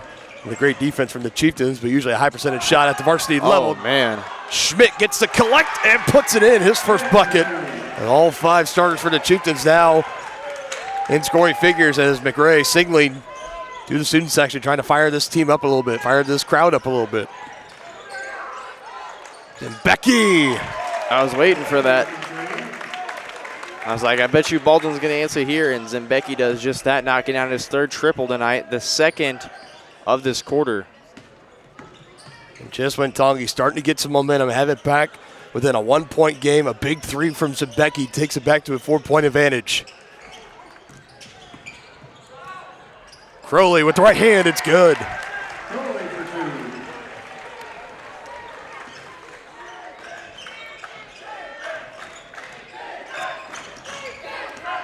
Now the arena's getting here.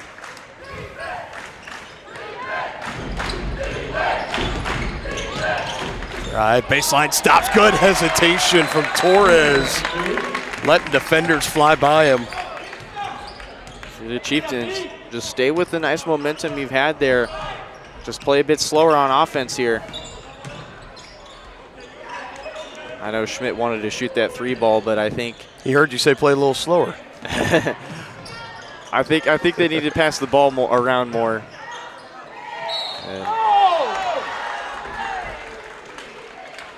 And the Baldwin crowd making the trip down, voicing their displeasure on that call. Crowley is trying to get that pass out of his hands. It's going to be the first on Smossel. Crowley's going to check out and Albert to come in.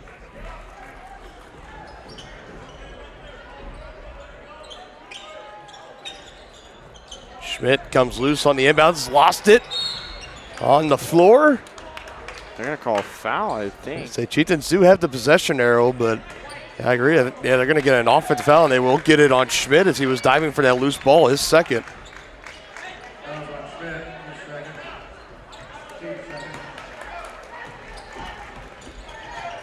It's the 5th turnover for the Chieftains. They forced Baldwin to have 5 in the first half, but starting the second half, they're going to get a charge on Collum there, and Collum definitely having some choice words for the referee, but I think Schomburger said, save it. Yep, getting him back down the floor, and a good presence for Schomburger, not letting his teammate get himself in trouble. Definitely doesn't like the call. So that's the 4th of the game on McCollum. Well, easy to understand why he's frustrated. He'll head out in the third, 1:05 left to go. We'll probably see him a little bit later on into the 4th quarter. Still a 4-point game here on Tonganoxie Sports Live and for our simulcast viewers on Baldwin Sports Live.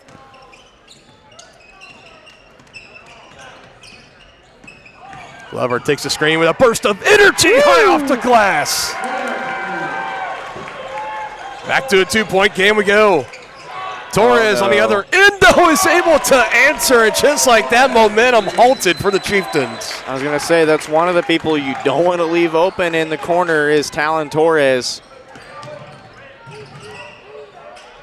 Been waiting for Torres to knock down a 3 ball. He finally knocks down his first one, and Glover, you can't do that. Just trying to force a skip pass to Albert. 9th turnover of the game. Torres goes back-to-back from 3-point range. Torres is 10 in this 3rd quarter.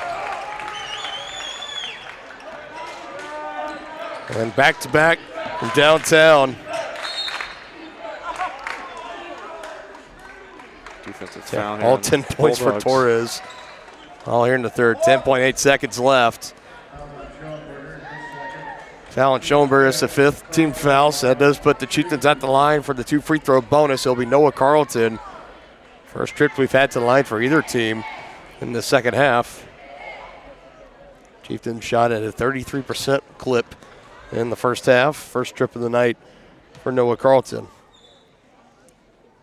Knocks the first one down.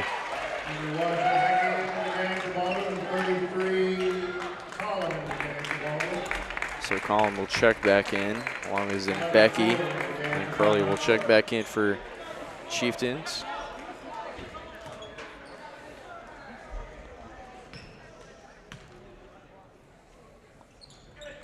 Two for two for Carlton. 2 big free throws there.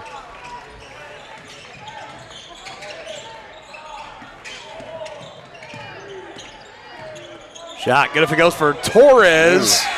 And they wanted a foul there, but official's not going to hear it from the Baldwin head coach.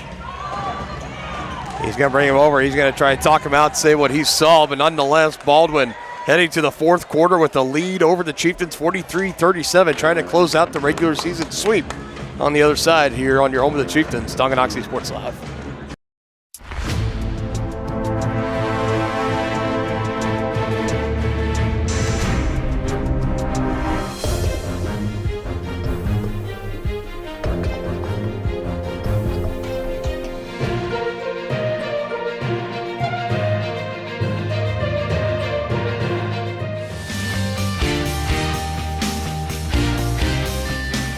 For a winning team, contact White Birch Properties, the real estate MVPs.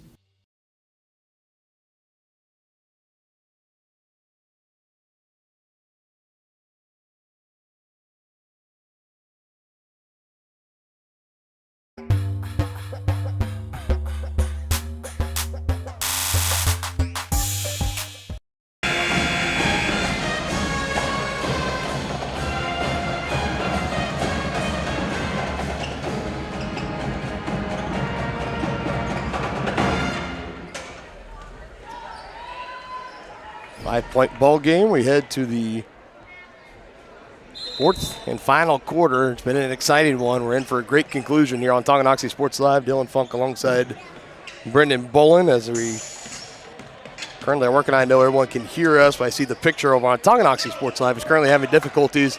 I do encourage, I'm going to try to get this fixed, but if you go over to Baldwin Sports Live, the broadcast is also over there, and I believe it is showing up fine over there. So we're going to try to get this fixed on Tonganoxie Sports Live, so just hang with us for just a little bit.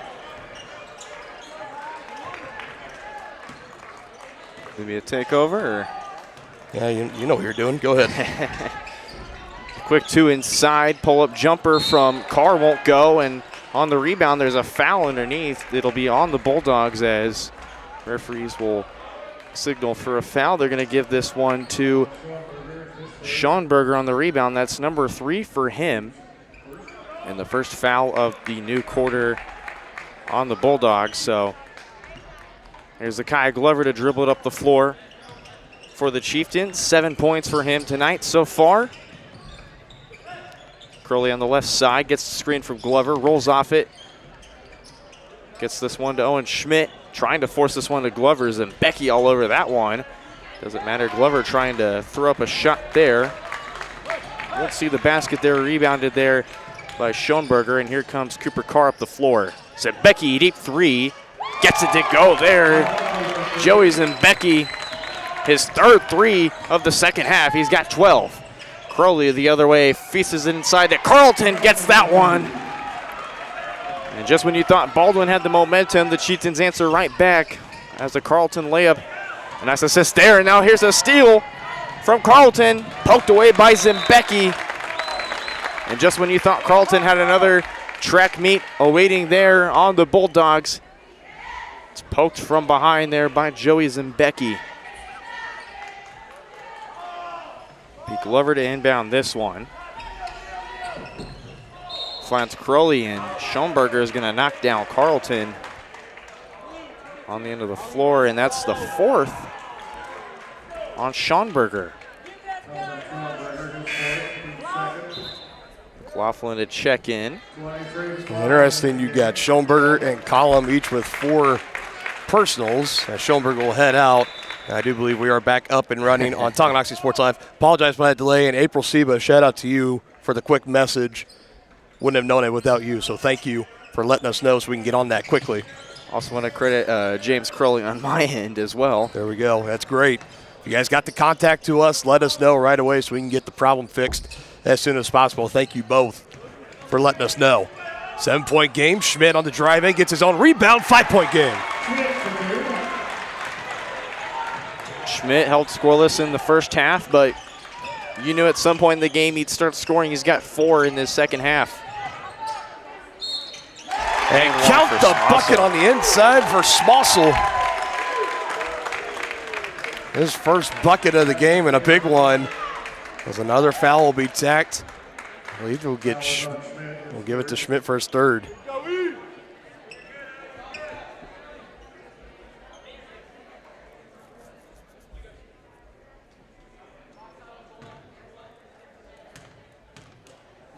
First trip in the line in the second half for the Bulldogs. Smossel for the three-point play doesn't go. Tipped by McLaughlin, still loose, and Carr comes down with it. He goes up strong and 2 extra points granted to the Bulldogs. That's his first basket of the second half. Schmidt to answer. Ooh.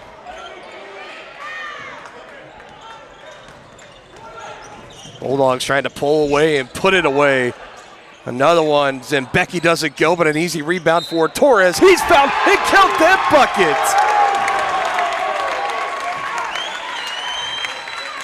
When it rains, it pours if you're the Chieftains right now. 12 points on the night for Torres, pending the free throw at the line. Jones is going to call a timeout here to recollect here. Bulldogs, 11-point lead, largest of the night. Under 6 to go in the game. You're watching Chieftain basketball on Tonganoxie Sports Live, presented by Kansas Insurance. At Kansas Insurance, we know one size doesn't fit all. In fact, our whole mindset is based on customized policies for you and your families. We're local, and we do what we do because we care about you. Think of us as brokers for your insurance needs. Working with Kansas Insurance gets you the award-winning service and attention to detail that only an independent agency can provide. All across Kansas, we're here to help you manage and plan for all types of risk. Contact a local agent today. Kansas Insurance. Local, independent, serving you. What's up, guys? I'm Brendan Bolin, and this is T-Town Talk. Gets the snap from Fisher, fakes the handoff Brusen. Looks right, deep ball, lofting into the end zone. It's caught! Touchdown, Chieftains! Here comes Masluck down the court, dribbling on Springer. Kicks it at the Shonik, pops the 3 from the right corner, gets it to go! Back up top Zakai, Glover.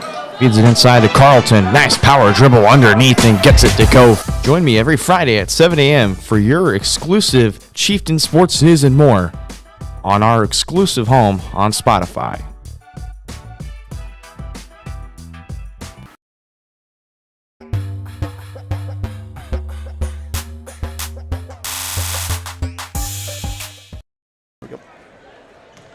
So what a run it has been for the Bulldogs. 3-point play doesn't go down for Torres, but it's still an 11-point lead, 52-41. This one knocked out of the hands of McGray, but Crowley able to recover.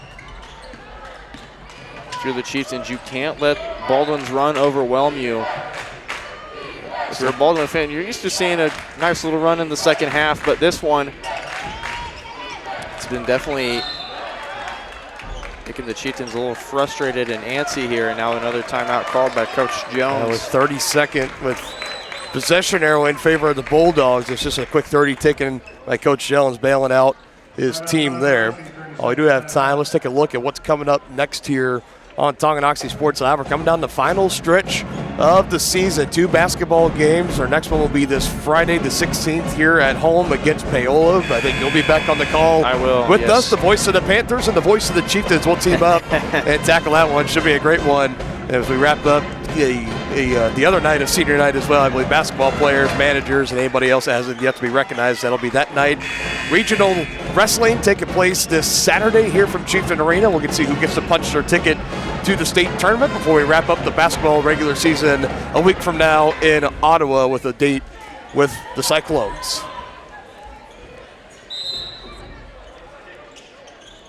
On the inbounds, it's Crowley. looking for an option. He's going to lob it up to Carlton. Closing in quickly is Carr. Able to keep it alive and give it to Glover. Glover having a great night offensively on the night with 7. Finds McRae. His floater rattles in.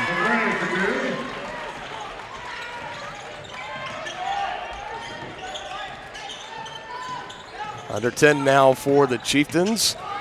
Squares the shoulders up and nothing but net. Joey Zimbecki. That's what, his 4th-3 this game? Or 5th? 4th in the second half, excuse me. But he's been a scoring machine from deep for the Bulldogs. All of his 15 from downtown. Rebound snagged down by Collum. Takes a bump in the back from Crowley. No harm, no foul as he gives to Carr. Brings it across the timeline. We'll be under 4.5 here after this possession ends. If I'm the Chieftains, I'm not worried one bit. That one wide off the mark from Torres. Don't see him miss that bad very often. Good job getting a hand in the face with Schmidt. That's the one thing you need to do if Baldwin's going to go up with a shot. You got to recognize that a bit earlier and get a hand in their face, whether it be Zimbecki or Torres, because they're going to knock those down regardless. And I think if you're the Chieftains, you're down only 6 possessions. You've got to make every single one count. And that's exactly what you can't have. Now double digits in turnovers on the night for the Chieftains with 10. In the game, they're down by 12. And Baldwin's not that far behind with 7 on the night that I've accounted for. Zipping it to Collum. Crowley trying to poke it loose. It gets called for the foul. It's going to be number 2 for him.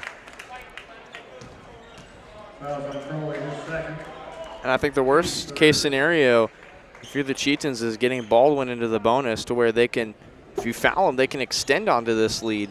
So I think you got to play a little more careful here, but understanding to still try and stop this team as Torres finds the wide open lane, takes care of that.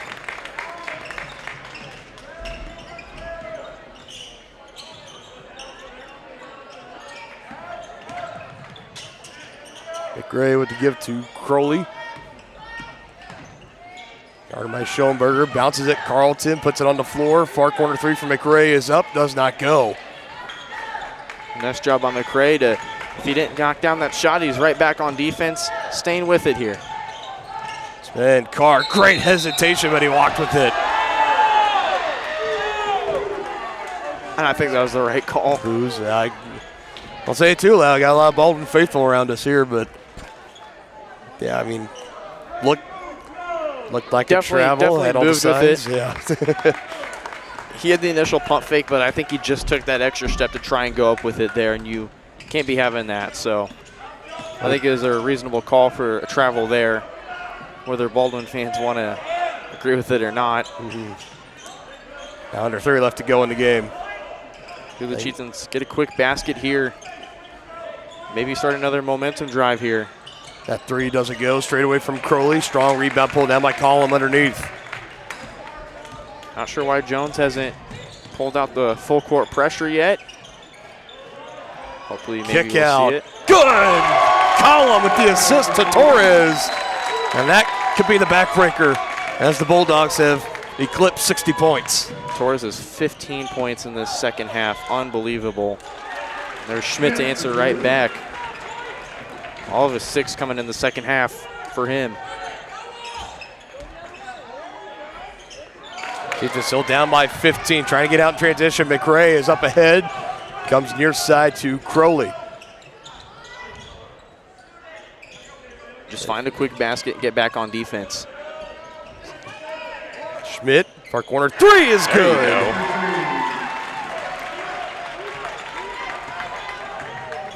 Now Jones telling his team D up, and it's exactly what you need here. As the referee's going to talk to Glover here. Yep. What did? I'm not sure. I wonder if he was warning Glover about maybe, you know, showboating, or I don't know. I don't think there's any reason to showboat. I have no idea what the referee was wanting out of Zakai Glover there. I thought maybe he said something to Zimbecki, but he saw Glover and Zimbecki as that shot doesn't go. Rebound by Carlton. Immediately both just went over to each other, dapped each other up, and it was like, not sure what that was all about, but we're all good. Big three on the way for Lachlan. And does not go. Big rebound, goes up strong, draws the foul. Is Owen Schmidt as tough as they come. Schmidt almost got stepped on by his own teammate Carlton there. What's new for him? And that's all she wrote, actually, for Leo Schoenberger. That's number 5 for him. That's a big loss for the Bulldogs coming down the stretch here. In a game that's still in your hands right now. It's your game to lose if you're the Baldwin Bulldogs, but you think if Schmidt can go 2 for 2 at the line, brings it back to a 10-point game, things could get interesting. It is worth noting each team with 3 team fouls apiece here in the third. For the Chieftains, you're fine. The only person you have really in trouble is Schmidt with 3 fouls. Can't hit the first one to go.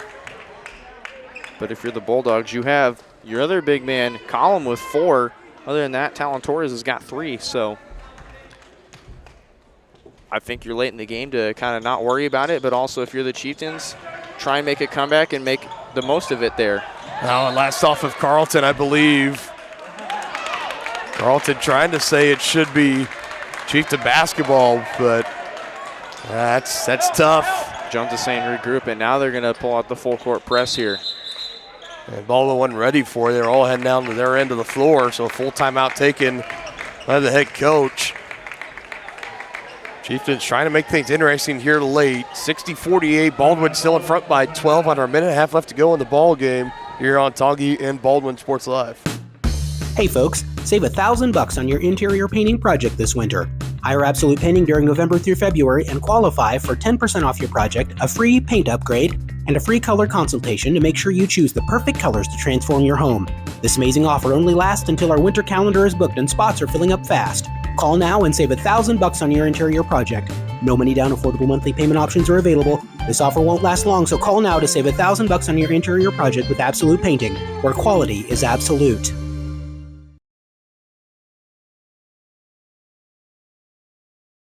Whether you're an athlete looking to get back for another big win or you're just trying to win at life, Dr. Adam Ludwin at Win Chiropractic and Sports Therapy can get you back in the game. Dr. Adam has the tools and skills to have you feeling your best in no time with chiropractic adjustment, physical therapy, cupping, taping, muscle scraping, on-site x-ray, and more. Lose the pain and win the day at Win Chiropractic and Sports Therapy, now open in Tonganoxie. Book online at winchiropracticst.com or call 913-214-1020.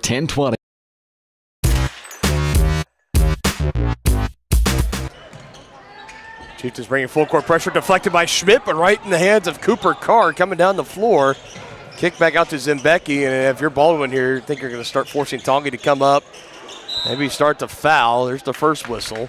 Yeah, Crowley, I believe, for number 3 on him. And one more still to give for the Chieftains as a team before you start sending Baldwin to the free throw line. But I like the effort from the Chieftains there to just try and force a turnover instead of a foul. But I think at this point in the game, you're at 4 fouls. You're going to have to force that last one at some point. I think Carlton was trying his best to get the foul on Collum, and finally it comes in. And that's his first.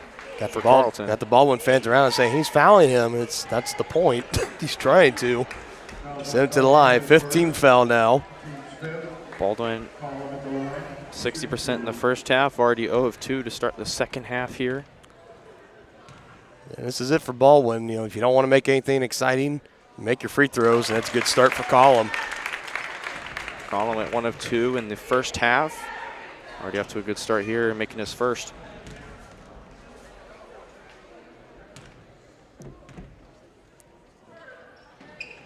Second one on the way, and good. 3 or 4 overall on the night for Collum at the line.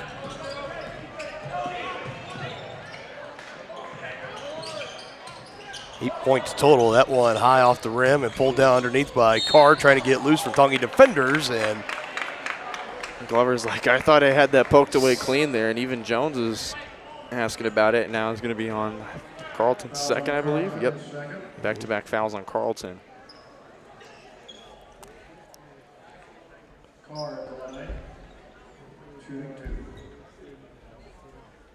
Things set up nicely here for Baldwin. It was back and forth. Definitely to start this one, kind of eerily similar to our first matchup we had between the girls varsity teams, where it was really tight, back and forth. Going into halftime was close. Baldwin came out, like you'd mentioned earlier, that they were a great second half team. Then they came out of the gates. Chieftains were able to hang with them in the third quarter, and finally the fourth quarter was the one that the Bulldogs were looking for. Finally able to put them away. A big night from beyond the arc for Zimbecki, 15 total points. Crowley, that one doesn't go, and a rebound pulled in by Torres as the Bulldogs control off the rim again. So Chieftains retreat, and that just might do it in this one here tonight, as it looks like the Chieftains might if I'm going to pull a stat from my Paola experience, fourth quarter to start out against Paola, they went 15-0, 15-0 run to start the fourth quarter, and I feel like they're a fourth quarter team, second half team in particular, I said, but mainly a fourth quarter team, and Coach Blanchett's going to call a timeout. I don't know why you'd call a timeout with 19.4 seconds and you're up. Looks to be 16, so. And, just trying to make sure his team ready to try to close this thing out right. Folks, don't forget to check out our website at varsitysportslive.com to check out all your favorite teams' upcoming broadcasts. You can watch past broadcasts from earlier this winter sports season, and all the fall sports broadcasts are in there as well. If you're a Chieftain fan, you want to relive any of that exciting postseason run that we had, all of them are at our team page at varsitysportslive.com, and of course follow and like us on Facebook at varsitysportslive/Tonganoxie is how the great folks like April Seba were able to reach out to us to let us know the stream was having difficulties. It's also a great way to see and share all the upcoming leaks on game day throughout the week, as this one will finish out. Respect from Zimbecki and Glover as the Bulldogs complete the sweep tonight. And the season sweep on the Chieftains, 64-48 is the final score. As that will wrap things up here tonight as we go back into the Brothers Market postgame show where they treat you like family. Signs shown for both Tonganoxie squads facing off against Baldwin teams that are well in the hunt for postseason action. The boys team now moves up to 14-3 on the season as they are keeping pace as one of the top three teams in the east side of the 4A bracket.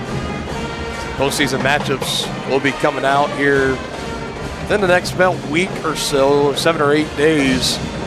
And for the Chieftains, they were currently the 11th seed coming into this one. They dropped now to 6-12 on the year.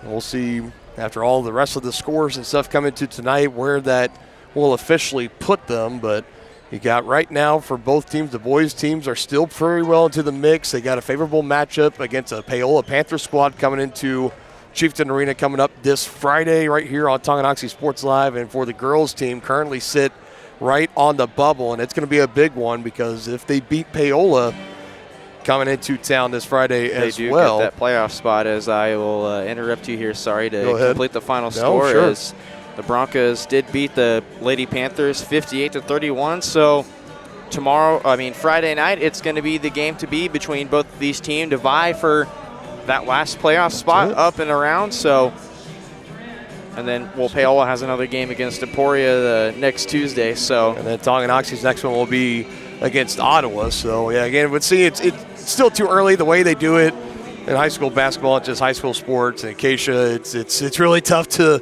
you can kind of get a feel, but when you're on the bubble, it's really, you got to wait until the day of and see the final win and loss totals come in. But looks like no doubt, at least this boys team, they're going to be playing a postseason game again. Both Tonganoxie teams missing the postseason last season. Neither of them qualified. It looks like the boys team definitely are on their way. It's just a matter of where will they be playing. It could be Ottawa. It could be Coffeyville, Fort Scott, Chanute. You never know. We'll see how these final two games go for the Chieftains coming up. Before we kind of preview what's coming up ahead, Brendan, your final thoughts on tonight. Baldwin coming in, completing the sweep against the Chieftains, the boys varsity that we just saw completing the win, 64-48. And I mentioned Cooper Carr is a first half was a second half threat. That was actually a correction on my end. It was actually going to be Talon Torres coming up big. He scored 16 of his 17 in the second half, obviously putting his final total at 17. Cooper Carr still having a nice game, finishing the night with 13. But how about Noah Carlton having quite the game against this tough Frontier League opponent, scoring 16, although he's held to only 6 points in the second half. He had a phenomenal game on both ends of the floor, and just the all-around hustle. That's the one thing that really stands out to me, is the hustle, beating out every single Baldwin player, whether it be a breakaway or just getting back on defense. He had the correct amount of hustle and an impressive amount of hustle, and I think that deserves more credit in itself. But also, got to shout out Crowley here, 9 points for him, the senior leader, and then Glover also having 9. So both seniors really stepping up as their days of Chieftain basketball are drawing to a close here. Having a nice night as well for them. So beautiful night indeed. That's why Noah Carlton with his 16 points. That's why he's going to be our Kevin Gallagher American Family Insurance Player of the Game. For all your insurance needs, home, life, auto, and more, the Kevin Gallagher Agency is there to serve you every step of the way. For what Carlton lacked in size against some notoriously down low for Baldwin, they had the advantage there, height, length, reach, you name it, but he made up for it with his hustle, getting down for those 50-50 balls, always was getting down on the floor for him and getting out in quick transition. Teammates were able to find him, and then also just making some good moves down low as well. Another career night for Noah Carlton. So that's going to wrap up our coverage here tonight. Again, we'll take one more look at what is coming up very in the near future here on Tonganoxie Sports Live. We'll back at it this Friday, a doubleheader here at home against the Paola Panthers. That will be the final regular season home game here on Tonganoxie Sports Live, and check in throughout the day on Saturday, February 17th. Tonganoxie being one of the 4 sites, hosting sites for 4A Boys Regional Wrestling, as we will have all the action here. You Baldwin fans still hanging around, the Bulldogs will also be here, and that will also be a stream over on Baldwin Sports Live of our Frontier League channels that we have here. It's Tonganoxie, Eudora, Baldwin, and Lewisburg. So be sure to keep an eye out for your team's Facebook and YouTube pages, and keep an eye out for that broadcast link. And then we'll wrap up the regular season a week from tonight on the road at Ottawa. And I always like to just pass this along every time we know, the postseason conundrum. It's always, we can't always guarantee that we can do a broadcast. We'll see just where the matchup is at and all that is involved. So we'll make an announcement later on if one or both of the Tongi teams end up clinching a playoff game. We'll see where it's at before we make any announcements on if that will be streamed right here on Tonganoxie Sports Live. I mean, that's it. 3 broadcasts technically in the winter sports season, and then next thing you know, we're going to be moving on to the spring sports season. You're going to be doing a lot of girls soccer for us on THS Soccer, and potentially on Tonganoxie Sports Live. We'll see a little bit more on that, and we'll have some baseball and softball games as well. So it's been a fast-moving year here for us here on Tonganoxie Sports Live, and I want to thank everybody from Baldwin and Tonganoxie that joined us tonight here for our doubleheader between the Bulldogs and the Chieftains. So until we see you next time on Friday, so long from Dylan Funk alongside Brandon Bowen, Dennis Drennan running camera for us today. Great work tonight, gentlemen, and we will see you on Friday. Chieftains and the Panthers up next here on Tonganoxie Sports Live.